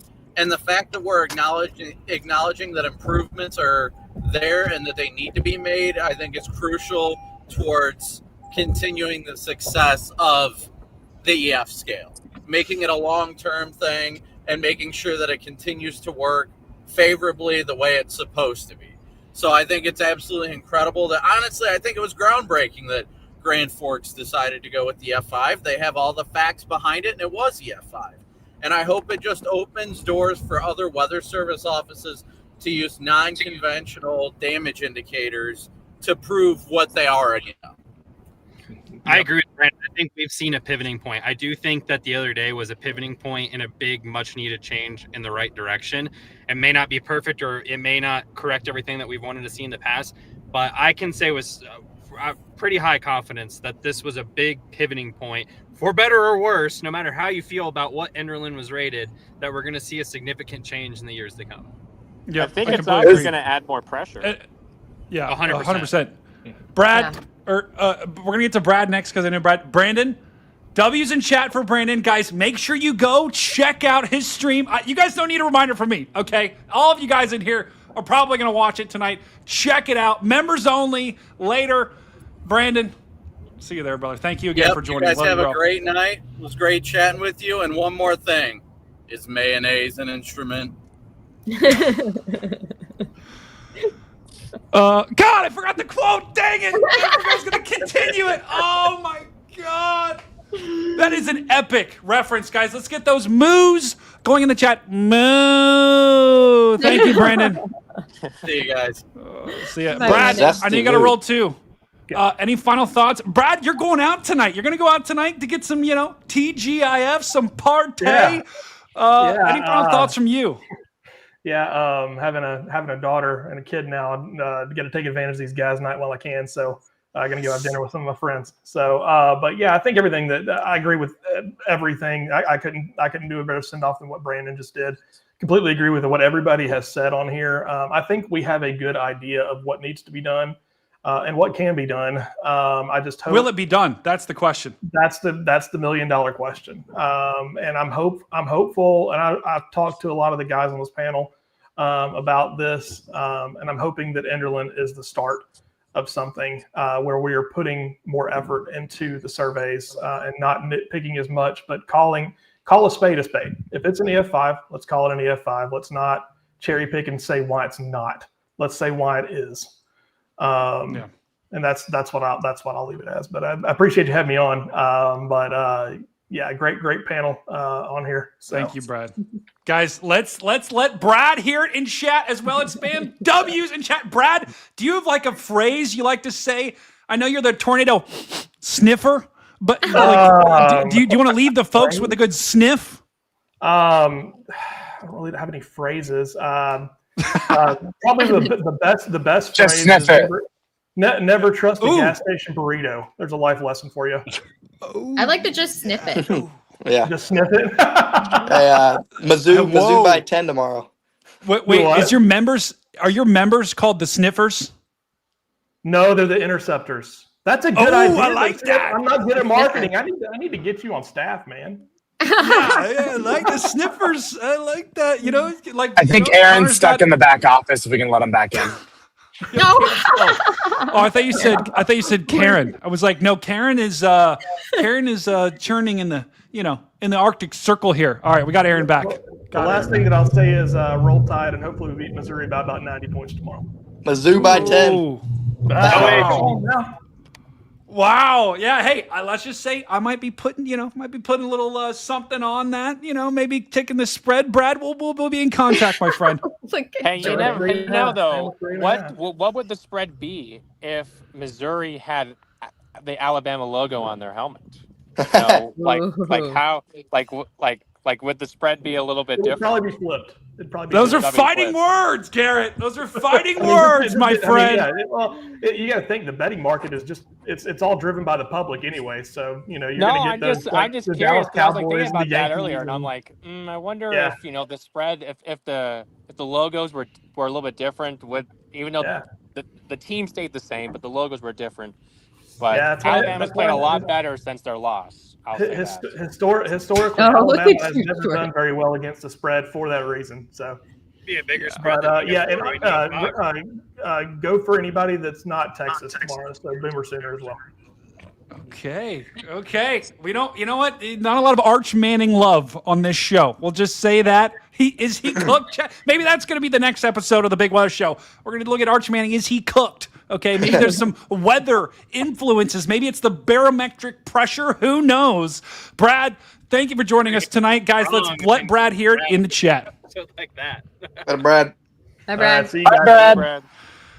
Oh, chat. Okay, so we've talked about this for a long time. Also, Mason, I haven't really gone to you at all, brother. Yeah. And I'll go to Mason, and then guys, we've talked about this for a long time. So it's Friday night. When did Momoa get in here? Who? Is that Momoa? Bro, if you guys don't know, Mason is a giant human. Okay, I thought I was tall. Mason he's humongous. Okay, he's also ripped. He's also an amazing storm chaser. Mason, don't, bro. Stop selling yourself short. Okay, because you are anything but short. So Mason, I wish I was short. What's your take on all this? And then, guys, I'm going to go back to the panel here, and we're going to try to wrap. We're going to try to wrap it up with a bow of like, what I'm going to go to each one of you guys and be like, where do we go from here? What do you think needs to be done? And how can we, you guys as storm chasers and the whole community, how can we work with the National Weather Service to help this problem? Because it's a problem, right? Mason, go. What's your take on all this? Well, I think everybody hammered it hard, really well about the consistency thing. Like for me personally, having seen the rail cars in Ashby versus the pictures of the rail cars in Enderlin, there's clearly a massive difference there. But it's one damage indicator, EF2 versus EF5. So the consistency with these damage indicators is very, very important to establish. Also, from a statistical standpoint, going back and looking at past cases, all you're doing is introducing bias to the sample set. It's an answer going forward. It should be an answer going backward. Yeah. And I to be honest, guys, I do, like, I hear what everyone's saying about going back, but I tend to agree with Mason, right? And it's a can of worms that people on social media, it will end up, it's like, I'm trying to think of like a sports analogy, right? it's like maybe going back to Russell Wilson after you've already had Jackson Dart, in the game. No one understands that except for me because I'm a fantasy football. I'm a fantasy football insane. But it's like going back into the past that we know there are landmines with every single strong tornado that has ever happened. If you go back and do one, they're gonna want you to do all of them, right? And ultimately, like, that's just how it's gonna work, right? The public will demand it, and so it's a problem, right? But also, Jordan, I see your point too. So I'm gonna go, Jen, to you now, and like, I'm just gonna go to each one of you because I know Jordan's got to go too, Jen's got to go. We're gonna try to wrap here. Jen, I'm gonna go you, then Jordan. Jen, where do we go from here? So Mason, you do bring up a good point. Like, I think so many of us just know, like, looking back at the other tornadoes, like, we know they were like EF5, right? And it's just like, I don't know if it's not necessarily we want justice, but if this one's an EF5, they should be too. But I totally understand. I understand both sides. I think it's less cans of worms opened, but like moving forward from here, I think this has brought up enough of people talking about it, and with the DIs and everything and how, the system works, that this is going to bring about change. And I think positive change and hopefully more accurate change, because so many of us are talking about it, even here right now on YouTube. I'm sure there's National Weather Service, people that are watching this right now, and we're bringing up great points. And so something needs to be done. And I think it will be. It takes time. I don't know the resources that they have that are allocated to them. And so I know, as much as maybe they want to do certain things, maybe their hands are tied too. We don't fully understand what it is like for them. So, 100%. It's difficult to really say anything, but I just like what Aaron said. I mean, it's ever evolving, and this is change. And I think now they're more aware than ever of how, like, quote unquote, like, broken or biased the system is, and that it needs to be better. And I think better things are coming. So 100%, 100%, Jen. I mean, literally, I had my aunt Eni, who, her name's Linda, but I call her Eni. She is the least connected person in the weather world, and she texted me like, oh my God, did you see? Of course, she thought the tornado just happened. She was like, oh my God, you just see that EF5 tornado that happened yesterday in North Dakota? And I'm like, hold on, you were starting to cook there, and then it was like came crashing back down. But the fact that she is seeing that, and the fact that she knows that, shows how wide of a reach that rating had, and the ripple effects that had. And a lot of people don't understand the intricacies there, but it's a big story now. And so where we go from here, like, Jordan, like, where do you think? And Jen, feel free if you want to roll. Also, Jen, I know you got to roll. Any final thoughts for the people? Just live. What are you doing tonight, Jen? Well, nothing too crazy. My daughter has a softball game tomorrow at 9:00 in the morning. She's going to be on the pitcher's mound. Whoa! Yeah. My little nugget. She was on here. If you guys watched before, she comes on with Brady's glasses, and she sits here and says a few things. once in a while. She had the glasses on. I'm pulling that picture up right now because that picture was pretty epic. She really likes Brady. She thinks he's really cool, which he is. She's not wrong. She's right. Get out of here. So yeah, she loves Brady. And was it Brady and Jordan with the Bucky? I had Bucky earlier. So they gave her a giant. This is a controversy. Yeah, they gave her a giant Bucky that I brought home from the National Storm Chaser Summit. Yeah, there she is, right there. Oh, there she is. Yeah, Zara. she joined us a couple weeks ago. So yeah, and those glasses. I mean, I tell you what, like those are pretty spot on. I'm just gonna be honest. Like that's let her cook. She's cooking right now. She is. Those are softball glasses. I bought them for her. I'm like, they're exactly like Brady's. Jen, you're not helping me. You're not helping me with softball glasses. Just say they're normal, amazing, cool glasses. They're not softball. No. But you're wearing baseball glasses, I think. Like hardcore badass, like amazing hardcore. Yeah. Brady glasses. Yeah. Super expensive. They're really expensive. They're like $1,000 a pair, right? They are. And, they are. It's like an elite club of tornado chasers wear them. Well, Jen, go have a wonderful night. And you got to roll. Thank you for joining us. W's in chat. And Jen also. See you, Jen. Jen also. Hi, Jen. Do you have? Are you going to have more details about that interview coming out? Yes. Oh, we just Steven from Paradigm. So the Paradigm team, they were there and they've been shooting for Otis, if you know Otis. And so this interview came about amazingly last minute. Tim was so wonderful. Literally, we booked it for Wednesday. And so we were able, like I flew in and we made it happen and it was incredible. So Steven and the Paradigm team, they did a great job. He's been downloading all of it right now. So we'll be sharing that out hopefully next week. So yeah. Fantastic. Oh, I got to sneeze. Wait. That'll be amazing. We're good. So everyone, Jen, are you going to post that to your socials too? Yes, I will. Okay. Yeah. So make sure you go follow Jen on every single social media platform that you can find. It's Jen on Twitter. What is it again? Oh, Twitter, someone took Jennifer Weather on Twitter. So it's JWatson_WX, but Jennifer Weather on everything else. Okay, Jennifer Weather on everything else and JW Watson. Go ahead, mods, post that link in the chat. So you can check it out and follow her on socials. I'm sure you guys are already following her, but if you're not, go follow her. Thanks, Jen. Yeah, bye guys. Be safe. Bye, Jen. Bye, Jen. Bye. Oh man, hey, so, it's just us. Yeah. Jordan. Also, did you notice about the controversy here, the Bucky controversy, the Beaver? Well, we're not gonna have this conversation live tomorrow, but after. I'm just saying, bro. Jordan was supposed to buy me a stuffed beaver. We did.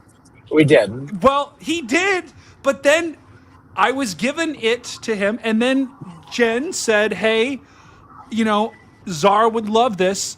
And I was at the Storm Chaser conference after basically dying. That's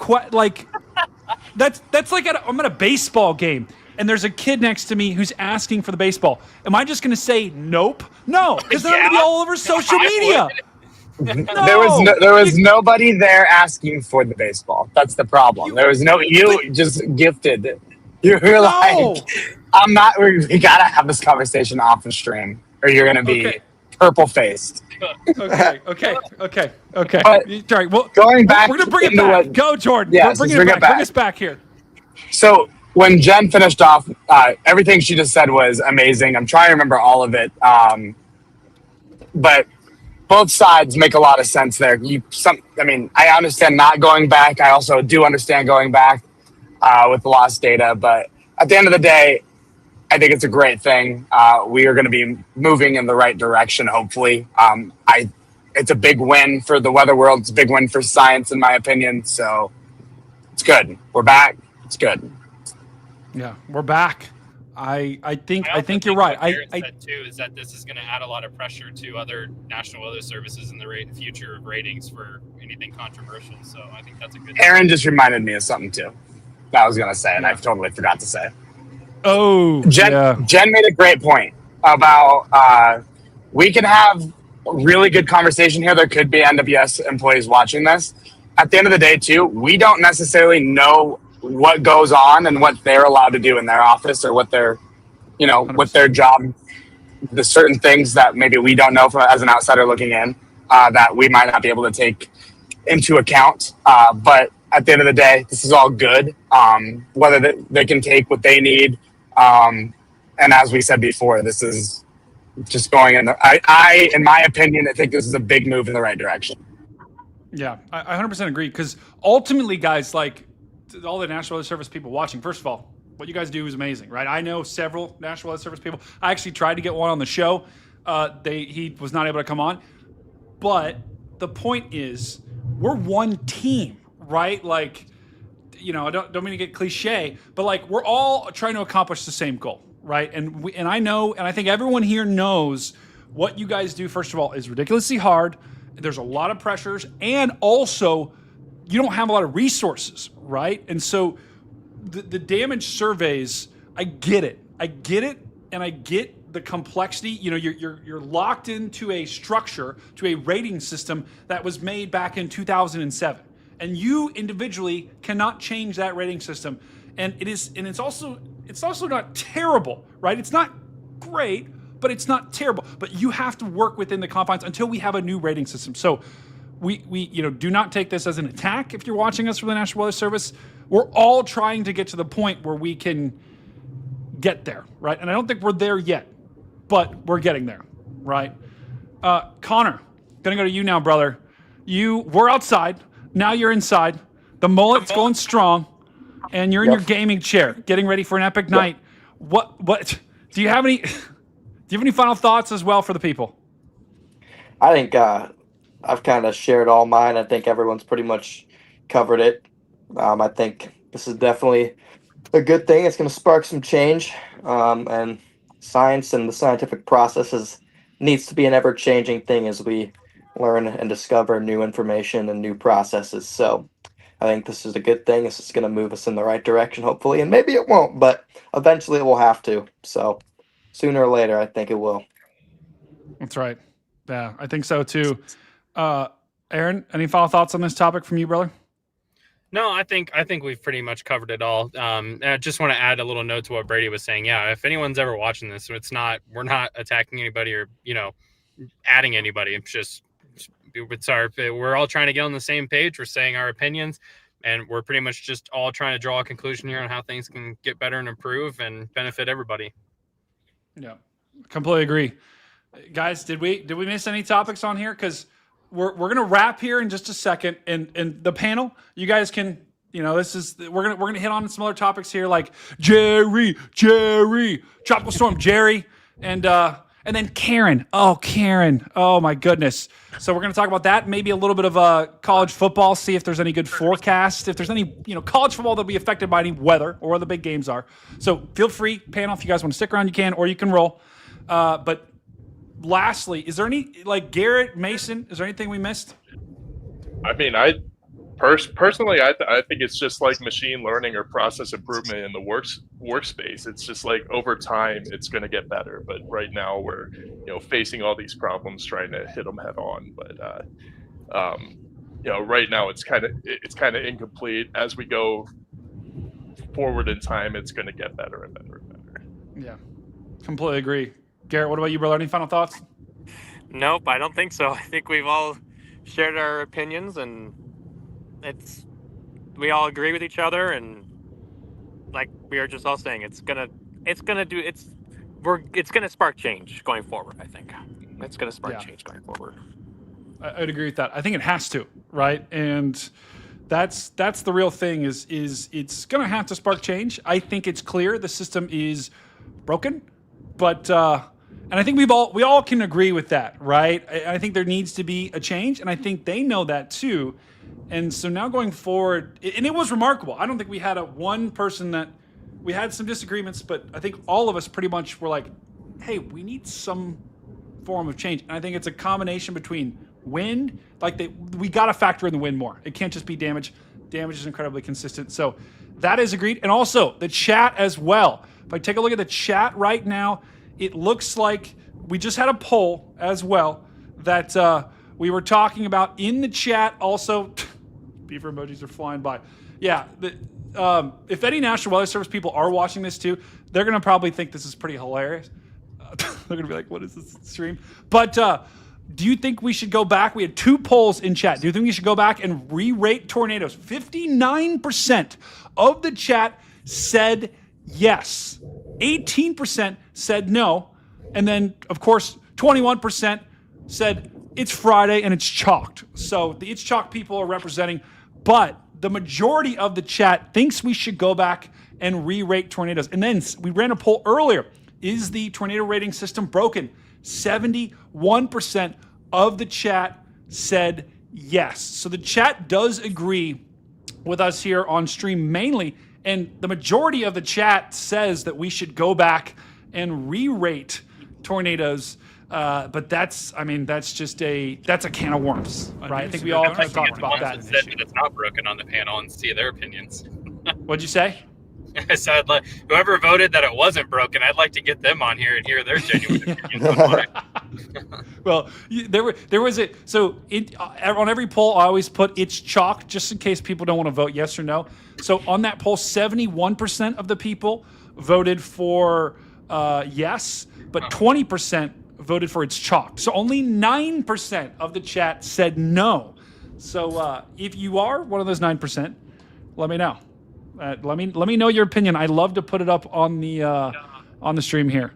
And don't worry, we're watching all the chats. Huge shout out to all the super chatters. Actually, we can't super chat. I don't know what's going on. We cannot super chat anymore on the stream. So we're cooked. I don't know what's going on there. But we had Ubi gifted a bunch of memberships. If you want to give in any way, just do the memberships. I don't know what's going on with the super chats here.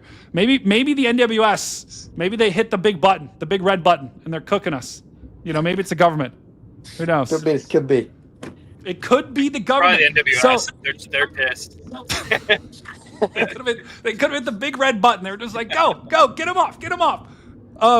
But we've got Tropical Storm Jerry here, which Connor, you and me are pretty invested in this right now. We have got without being too prescriptive here. Connor and I have a little bit riding on is Jerry going to become a Category 2 hurricane? And right now, it's still a tropical storm, and it's been struggling big time. Connor, are you feeling good about this? I'm feeling pretty good. The only thing to watch is if it has a favorable interaction kind of with that tropical, non-tropical, weird little low-pressure thing developing just off the East Coast. Because if it has a favorable interaction and gets in the right spot, I feel like it could briefly strengthen once it gets kind of near that. So we're going to have to watch closely. If that becomes kind of forecasted or it looks like that's about to happen, we might have to pull out while we're ahead. What do you mean pull out? We can do that? Yeah. Well, okay, you're going to have to watch, I'm going to do that. I'm going to be pretty cooked tonight. I'm going to the Italian Fest here. So if anything is going downhill fast, just call me. Okay? Just call me. Okay. Because we've got a lot. We've got some stuff riding. Without getting into the details, we've got some good stuff riding on this not becoming a hurricane. And this is crazy, guys. Because if you've been watching the forecast videos that I've been doing so far, we're gonna have almost like a nor'easter that's gonna move up the coast. Not gonna bring any snow, but at the same time, you're gonna have a hurricane potentially, Hurricane Jerry, right next to it, guys. This is less than 2 weeks away when we had Humberto and Imelda also.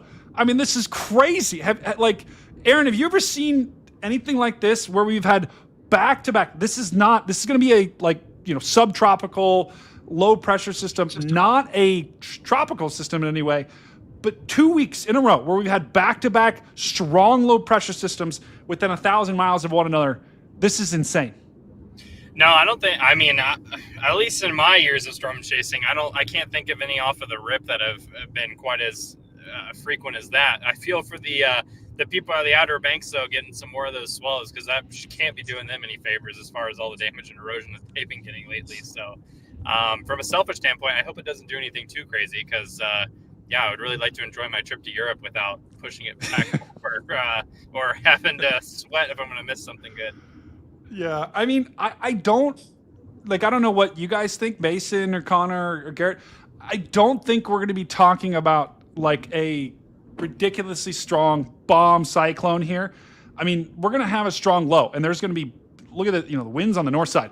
Look at this. Going to have, I think, this will be like a warm front up here where we're just going to have very strong winds on that north side, and then eventually pushing onshore here. I mean, look at this. We're going to have really strong onshore flow pushing into New Jersey, pushing into Maryland here. And then earlier in the weekend on Saturday, we're going to have really strong onshore flow pushing into the Carolinas. So once again, our Carolina brethren that have been getting absolutely chalked this winter. And I'm telling you, it hasn't been inland, right? It's been mostly along the coast, but those same people are going to get hit yet again. And we've seen house after house along the Carolina coastline fall into the Atlantic Ocean. And it looks like this is going to happen again. And to your point, Aaron, right? Like, and Connor, you were talking about this interaction. We are going to have 2 low pressure systems within 1,000 miles again. Now, Connor, I don't think they're going to do the Fujiwara effect, right? I mean, I don't think that's going to happen. No, it'd just be the hurricane kind of gets picked up by the general trough and kind of help push out to sea. If you extend a little bit further, you can see eventually it gets kind of picked up and thrown. Whoa! And it strengthens. There it is! Whoa, what's going on to the south of that? Yeah. Bro, what the? Where did that thing come from? On the 16th, good God, that'd be a rough flight. Oh my bro, Aaron, you'd be flying through this, brother. Dude, I'm gonna pay the pilot to just center it. I don't need hurricane hunters. But yeah, so that's what worries me, Brady, is if it gets to the point where like all of a sudden it's forecast to have a favorable interaction with that jet. We're gonna have to pull out. Closer to Europe, I might have to detour and get a nice rental car and just pop on over. Yeah. Intercept in Europe. I mean, yeah, this has multiple different. I mean, look how big that trough is. That thing's huge. It's crazy. That thing is huge. It is insane. And guys, Yeah, that's been the whole winter. In Europe, am I done for? Am I going to be stuck there? You could be chalked, brother.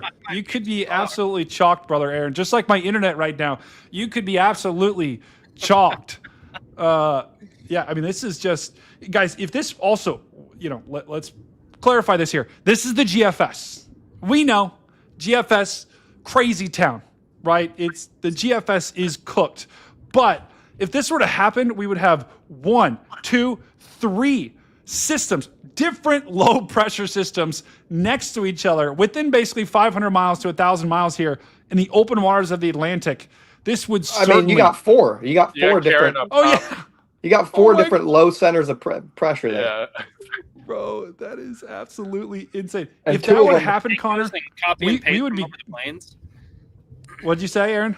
Can we just take those and copy and paste it over the planes? That'd be ridiculous. Yeah, sure. I know some people at Weatherfront, so I'll see if they can. I'll see if they can make this happen. My connections in the government here, but Hey, just yeah, wait I mean, a few weeks, a week or two. Just wait. Yeah, this is maybe these can. Maybe what will happen is they'll all combine. They'll all slingshot around another back in the U.S. Maybe that's going to happen. But I'm telling you guys, if this were to happen here, this would be absolutely insane. And to your point, Connor, this is wow, what's the name of this? Jerry, like the Jerry Springer show. But if that were to happen, 970, we'd be in trouble, Connor. We're cooked. We're cooked. That's right. Left is like on the Jerry show when someone just comes in from like the back and just tackles someone. That's boom, chopped. Oh my gosh, that's right. Jerry, we'd have Jerry Springer right here, and then here would be the guest coming in from behind and just slacking him right in the face. Oh, my face. Oh, no. That would be what would happen there. And hey, by the way, National Weather Service employees, now is when you can probably stop watching. Because we're going to go downhill now. We had the good productive conversation. Now we're going downhill here. But anyway, if that were to happen, let's just look at the Euro. Just please give me a good sign. Okay, Whoa. hold on. Doesn't even have it. We're good. We're good. Doesn't even have it. Well, hold on. Okay. We're good. Wait. Let the Euro cook here. Look at what the Euro has happening here. They have, look at this. 1, 2, 3, 4. Then going into the future, all those 4 things interact. Oh, bro, what the hell is going on? That is so goofy. It's I'm fine, cooked. dude. It is It's gonna be rough. insane. Bro. Aaron, Look at them. They're like, I'm gonna- dude. Look at them. They like retrograde. It's like some Fujiwara. They're all just rotating around each other. Oh, I'll put this in motion here. Oh my god. That is ridiculous. That's a mess. It's insane. Guys, I have never Boom, boom, boom, boom. I have never, ever seen this kind of model run in the open waters of the Atlantic here, where you just have the fish. If there's any boats, if there's any fish, even if there's any, the airplanes are probably fine, but the fish are going to be completely cooked. If there's anyone in any sort of remote boats out here, I think it's time to move, right? Any cruise ships going through the Atlantic the next week, I think I would just go, about 1,000 miles to the south here, because whatever's going to happen is not going to be good, right? So on that, not those last few frames. On that insane note, I gotta head out. So appreciate you, Brady. No, appreciate you, Connor. W's in chat for Connor right now. Let him know the Tornado Daddy. Okay, you got a phrase you want to lead the chat with? You want the chat to spam? You can just roll the Tornado Daddy. Oh yeah, guys, you can either spam that or the Connor Croft emote. It's him going, you can ow! spam Brady loves log. No. Time out, bro. On that note, I gotta head out too, Brady. Okay, hey Connor, thank you, brother. Have a good night, my friend. You too, guys. Aaron, later. Yeah, peace out, Aaron. What do you want to leave the people with? Say a prayer that my plane makes it back to all the low pressures. Jesus. God, please let Aaron's plane make it back. Amen. Oh my goodness, you're gonna have to take a video out the window. Oh, dude, the Sony A7S is coming out. It's not leaving it's gonna sit in the seat next to me. Dude, let it cook. I'm telling you, that would be insane. I mean, hopefully there's no flight delays. I'll just say that. But God, I hope not. Anyway, Aaron, have a great night. And are you flying out tomorrow? No, I'm on way to my friend's house to hop in a Uber with him, and we're heading to the airport, and it's an overnight flight to Germany. Wow, guys, let's give Aaron a lot of love in the chat as well. And guys, Aaron literally is the reason why we're having this discussion, right? Those photos you took are literally the reason why they upgraded the Tornado. So it's pretty cool. You literally have a spot in meteorological history forever, right? You've done a lot of amazing things. This is another one to add, because that footage, that survey after, that was the reason why I got upgraded. So, W's in chat for Aaron. Appreciate it, everybody. Love y'all. Love you, brother. Have a safe trip. Definitely. Yeah, have a good flight. Great seeing you, man.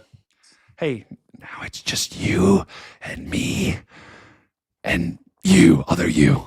And my internet is completely cooked. Garen, look at this. Garrett and Mason, look at this. I'm like, look how blurry I am. What is happening? Okay, it must be all the other people in my apartment are playing video games, watching TV. Hey, if you can hear me, stop streaming. Bro, give me the bandwidth. This is cooked.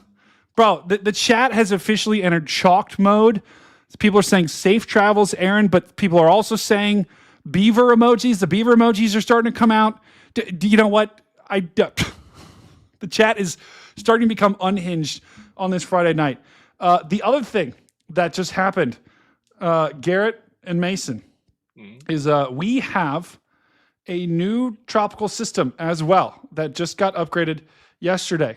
So we'll cover that, and then we'll cover if there's any other big stories in weather, and then I got to go. But subtropical storm Karen. We've all been waiting for Karen to be a thing, and I thought Karen was perfectly set up to be a thing, and to all the news stories we're going to cover it. It was going to be a big, tropical, Karen takes aim at the United States. It was practically writing itself. But how appropriate that they use the name Karen for this system that is going to have a lifespan of about 1 day and then basically move towards the Arctic Circle. It's insane. It's insane. Mason, did you expect anything different? Definitely not. Anything that far north definitely deserves to be named Karen. That's right. I mean, I fully anticipated this to be just something that would just, I expected Karen to be like a long-lived Reign producer, right? Because that's just what you expect when you have a Karen. It's like, oh God, Karen. And it's not enough to be really bad, but it's like, oh, it's just annoying. But an annoying tropical storm, yeah. Exactly. Yeah. And now Garrett, it seems like Karen is only going to be, it's going to be a Karen to the fish. That's basically it. I was gonna say it probably was a troll name just to get it out of here because they knew that if they waited on a big storm for that thing, it would have been memes all over it instead of anyone actually taking it seriously. You know what? That actually is a little bit of a conspiracy theory there. Do we think the National Weather Service just named it because they were like, you know what? We got to get Karen out of the way. Because look at this. This is what Karen looks like. I mean, definitely looks subtropical. It does. And I will say this. It's very clearly spinning. Very clearly, like, it is cooking. It does have some wind. Look at the core on that thing. But it's incredibly small. But I'm just saying right here, this might be a conspiracy theory. All you conspiracy theorists out there, this is the one thing. Go spread this one. Don't spread any other weather modifications. Just say the National Weather Service named this Karen because they didn't want to have to deal with all the bullcrap news articles. They're like, oh, Karen, because no one is going to take Hurricane Karen seriously. I'm sorry, they just won't. So they got this one out of the way. They were just like, thank God. They dodged a bullet here. But that is a conspiracy theory I can get behind. I mean that's it's valid. I mean, yeah. But bro. Nope. You know what? I will say this, Brady, really quick. I mean, I know it's going to be off topic, but I know that the marginal risk tomorrow from the SPC tomorrow has a 2% down in northeast Arizona, southeast Utah, and right there in that Four Corners. Four Corners. The 18Z likes Phoenix. Whoa. It likes Phoenix more. Wow. So chat environment wise, it likes Phoenix better. So chat, what we're looking at right now, this is out west. This is in Utah. This is a marginal. When I use I like to use the chat is completely going off the rails. By the way, chat, if you want to use all caps, spam, if you keep spamming things over and over again, we'll probably temporarily ban you. You want to use all caps, whatever, okay? It's freedom of speech here, America. So if you want to use all caps, use it on the stream. Mods, don't ban people that do all caps. But this is 1 out of 5 risk tomorrow here. This is what Garrett was talking about. 2% tornado risk. Look at that. I mean, listen, 2% tornado risk. Have cooked before. This is a little bit of a rare spot for this tornado risk to be issued. I mean, you can see tornadoes out here, but it's a little bit more rare because it's. I mean, you got the Rocky Mountains right here. Normally, just a few weeks ago. Yeah, I'll say a few weeks ago we had that EF2 down there.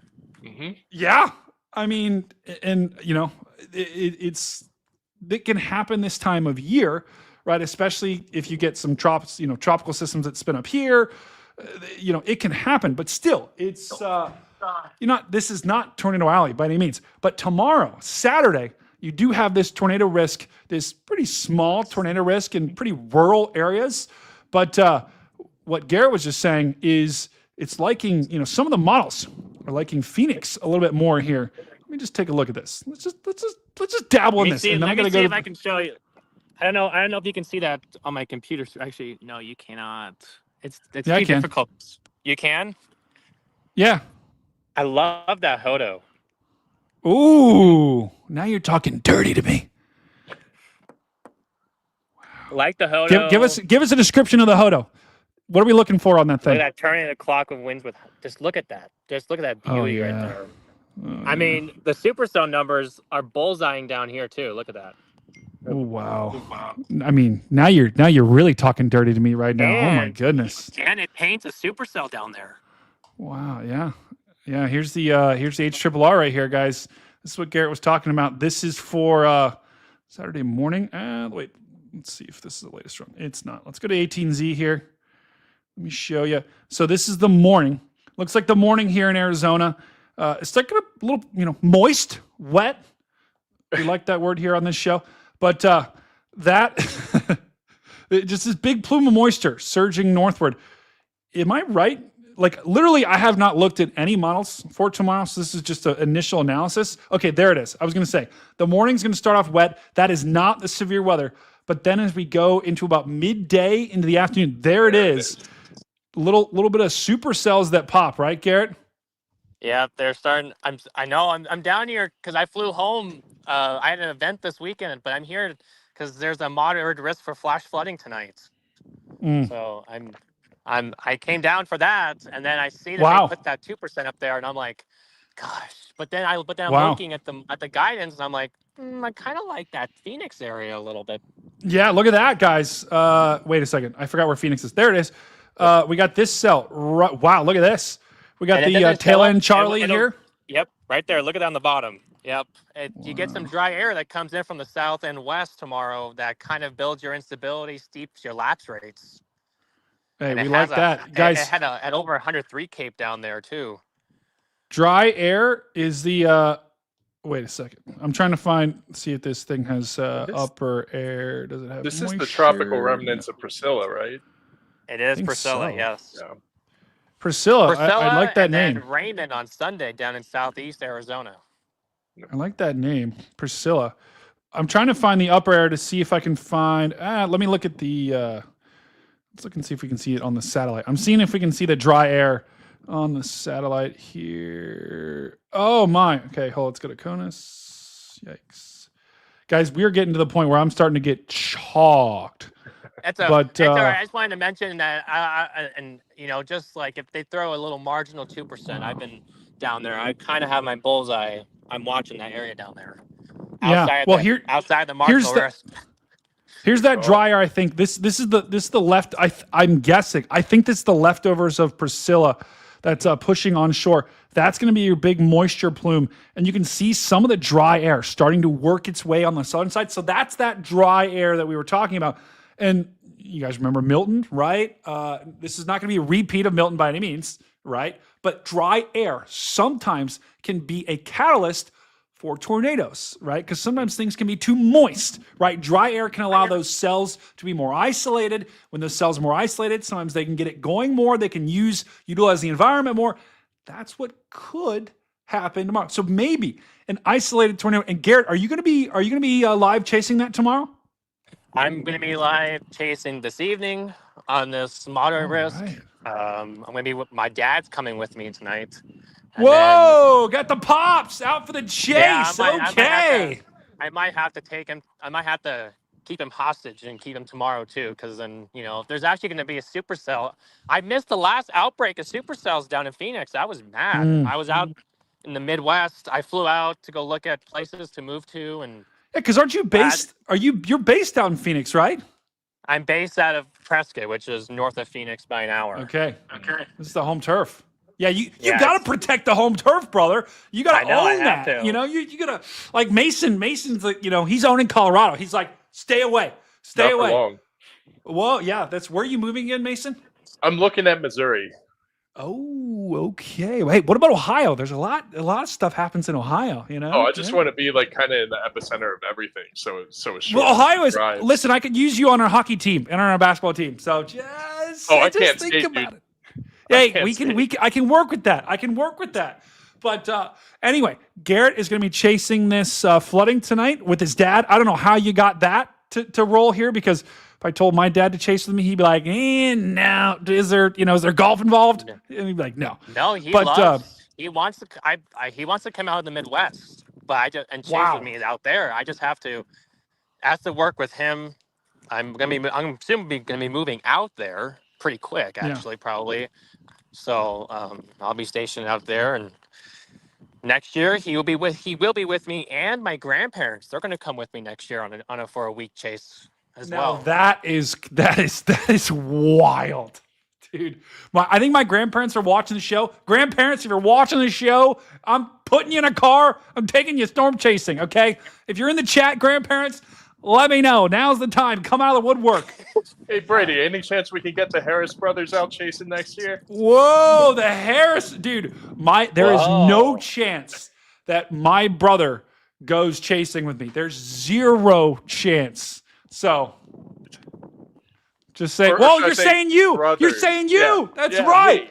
Bro, there is a chance. If there's a will, there's a way. I'm just telling you, I am not going to miss what I missed this year because I had like 4 chances to come out, and all 4, I'm like, I found a reason not to go. And then I missed 4 different tornadoes of the year. So it's going to happen. It's Mason. We'll talk, brother. We got to make it happen. So 100%. Harris on Harris, that would be, and people would be, if we stop at a gas station, they would be like, oh my God, these guys, they are the tallest storm chasers in the world. They would not mess with us. They're just saying, they would not mess with us. Garrett, I know you got to roll. Brother. All right, guys. You're going to be streaming. So go, guys, everyone go follow. Go. I'm sure you already are subscribed. Stormer Media on YouTube. Make sure you all go in his stream tonight. Have a wonderful night, Garrett. Good luck, brother. All right, see you guys. You Best guys luck, as brother. well. No, thank you for joining Peace us, out. Garrett. Oh, gosh, Mason, just me and you. All right. I think I'm going to wrap, but any final thoughts from you, brother? No, I'm just ready. Oh, wait, to what hit just the road for happened? Tomorrow. What just happened? Say that again. Oh, I'm just ready to hit the road for tomorrow. You ready to get Yeah, out and there you're gonna be chasing again? chasing out there too. So, guys, some of our mods, go ahead and link Garrett's stream in the chat, and then also link Mason's. Guys, all 100 of you people that are left here, go make sure you are subscribed to Storm Chaser Mason Harris over on YouTube. His channel, his chases are awesome. I watch them, so you should too. We'll have a special guest tomorrow too. Whoa, you want to reveal that live on stream? No, I'm gonna reveal it tomorrow on stream. Okay. Yeah. Okay. He's revealing it really tomorrow. gonna make it a surprise.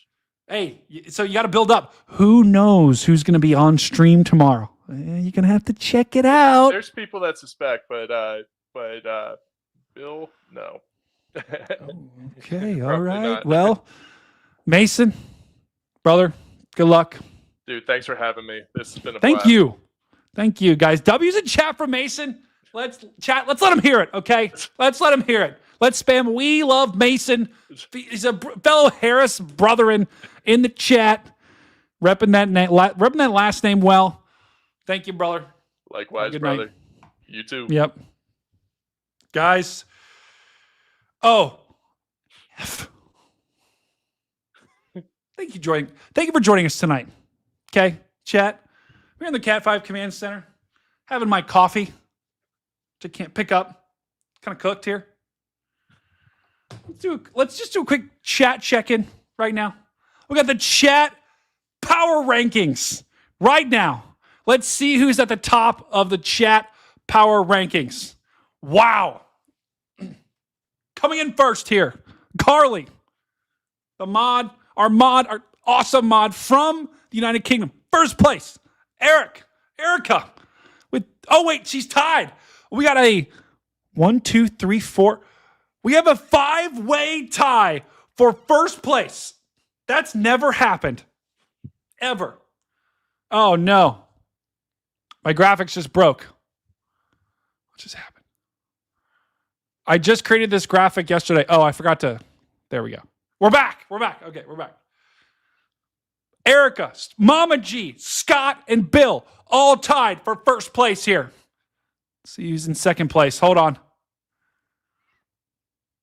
Sarah in second. Wait, Sarah's also tied for first place. Iowa Ferry, second place. You hold that alone. Stream Elements. Wow, the bot tied for third here. Jan, 150 XP. You're tied for fourth with Andy and user X1RS2GH6I. Oh my goodness, that was a mouthful. Amanda Bahama also tied for fourth. Mercury tied for fourth with Sugarfly Stars, Paige, Paul, Carol, and Paul are in fifth and sixth. Oh my goodness. And then we got Lamont, Stormy. Oh, Ubi. Guys, Ubi. This feels a little wrong.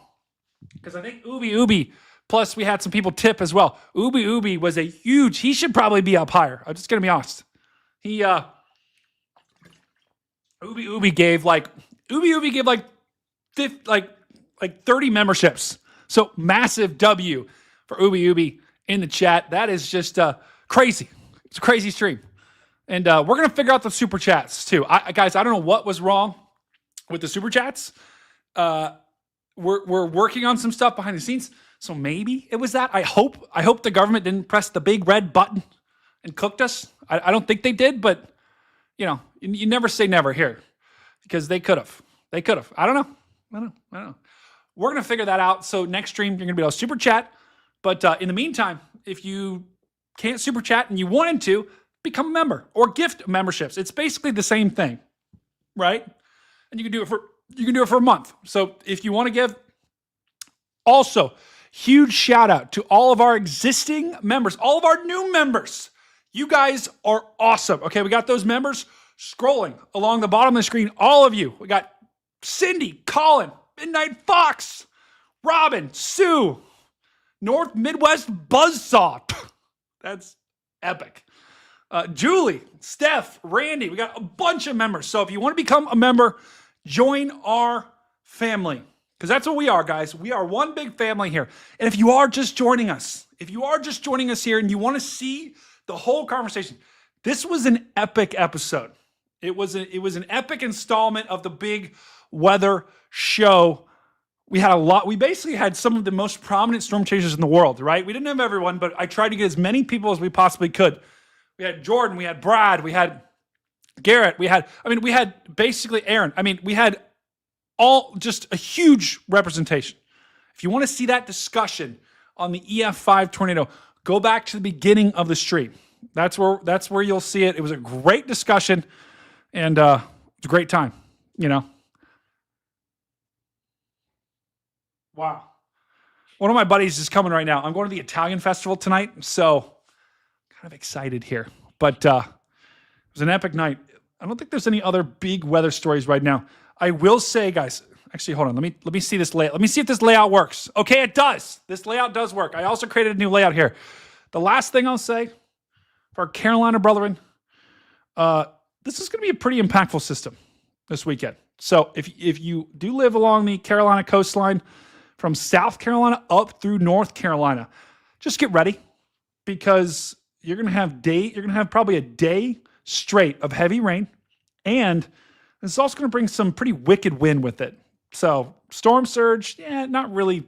You're going to have along the coast, especially here along the Outer Banks, going to get hit pretty hard by this. The rest of us, it'll be a windy, rainy weekend. Like inland, we're not talking about disastrous flooding by any means. We are talking. Okay, wow. We are talking about a couple of inches, basically from Myrtle Beach up through the Outer Banks here, generally 1 to 3 to 4 inches here near Wilmington. But look at this offshore. This is the HRRR model. Wow. The HRRR model literally has 24 inches. That's 2.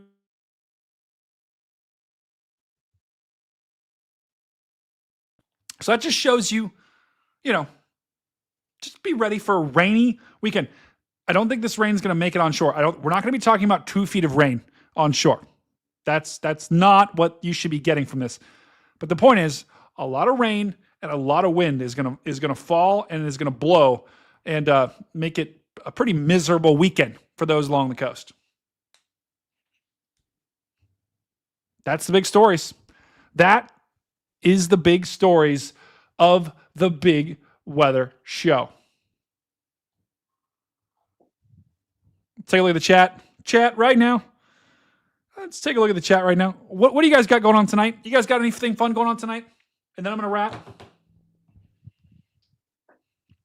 Chat, let me know what you got going on right now tonight. Or if you have any questions. I always like to ask chat, do you guys have any questions?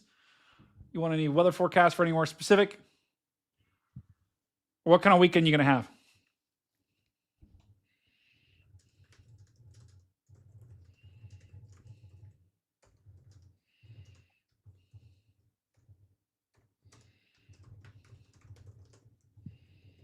Hold on, I'm just texting my friend right now.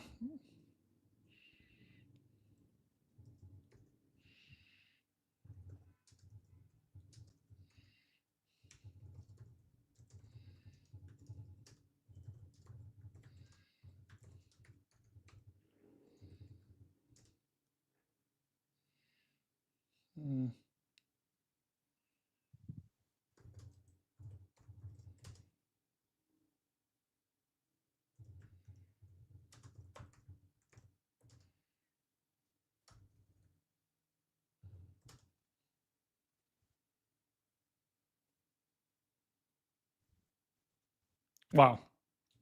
Working on editing. Football. Wait a second. Why is the chat? Oh, it is working. Working on video editing. Woot. Happy Canadian Day. Wow. Happy Canadian Day. Brady, put us mods on the Big Weather Show. Carly, we'll talk. Nope. Taking care of my mom and stuff. Oh, Erica. Hopefully your mom is okay. Kit Kat, the Dragons. Will it hit Virginia? Basically, it's on the coast. Yeah, it's going to hit Virginia. You're going to get some rain, but we're not going to be talking about significant, like, game-changing rain. But yes, you will see impacts in Virginia, wind and rain. Brother Lamont's getting ready for football game. High school. That's right. We got checking out the football game. High school football tonight. It should be a pretty beautiful, but a little chilly week across the country tonight for a hot date doing nothing. Wow, Mama G. Carly, crocheting. Chappie, drinking. Oh, yeah. What about Virginia? There you go. Yeah, I got you, Kit Kat Dragons. Chappie. Oh, Chappie. Chappie, do you have Xbox? You need to send me your gamer tag because I also have Xbox. And let's just say I kind of cook. Okay. I kind of cook at Xbox. So send me your gamer tag. Happy Canadian Day. That's right. Let's see. I think that's it, guys. Okay. Well, from Mason, from Garrett, we had Brad, we had Aaron Rigsby, Connor Croft, Jordan Hall. Who am I missing? Garrett Thompson. Mason, who am I missing? Jen Watson. Jen Watson, guys. This panel rivaled our Storm Chaser license panel. And it was an unbelievable representation from all across the weather community. Huge shout out to them. Massive W's to them. Make sure you go follow them on their social media page and their YouTube page. Thank you all for being here. Guys, if it's your first time, just smash that like button and smash that subscribe button, okay? That helps me out tremendously. And the biggest thing is that each and every one of you have a wonderful night. That is the most important thing. Have a wonderful night. Have a wonderful weekend. I'll be live at some point. I've got my winter forecast video coming out. So I'm putting a lot of time and a lot of effort into that. That's why I haven't done any forecast videos this week. So please, when that comes out, go watch it. Let me know what you think of that video and send that video to everyone you know. Guys, that's all I got. Well, find someone. Tell them you love them. Tell them you care about them. Let's spread some joy this weekend, guys. Thank you for joining me. Love each and every one of you. Have a wonderful weekend. Look out for my winter forecast video tomorrow. And that's all I got. This is Stormcat 5. And I'll see you on the next one.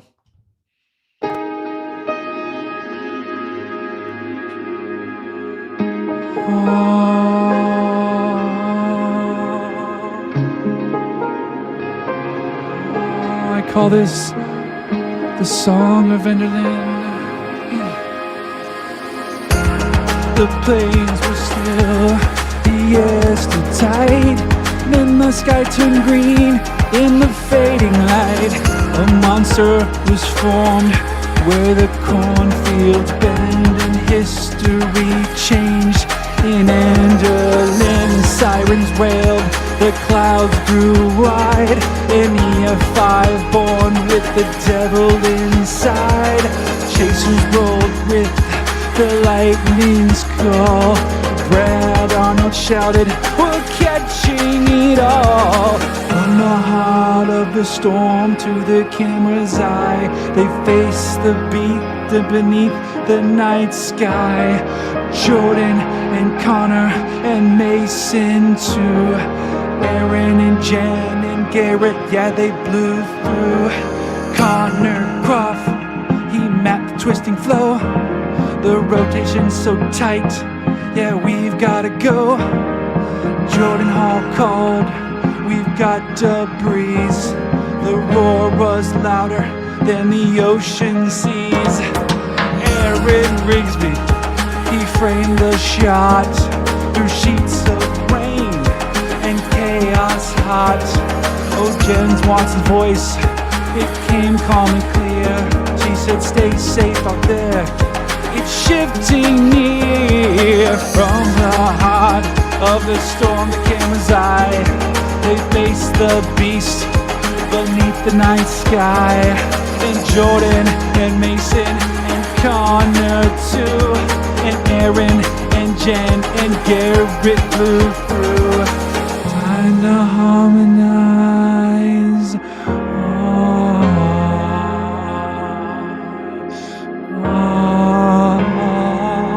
Sing it with me, Mason. Thank you for watching.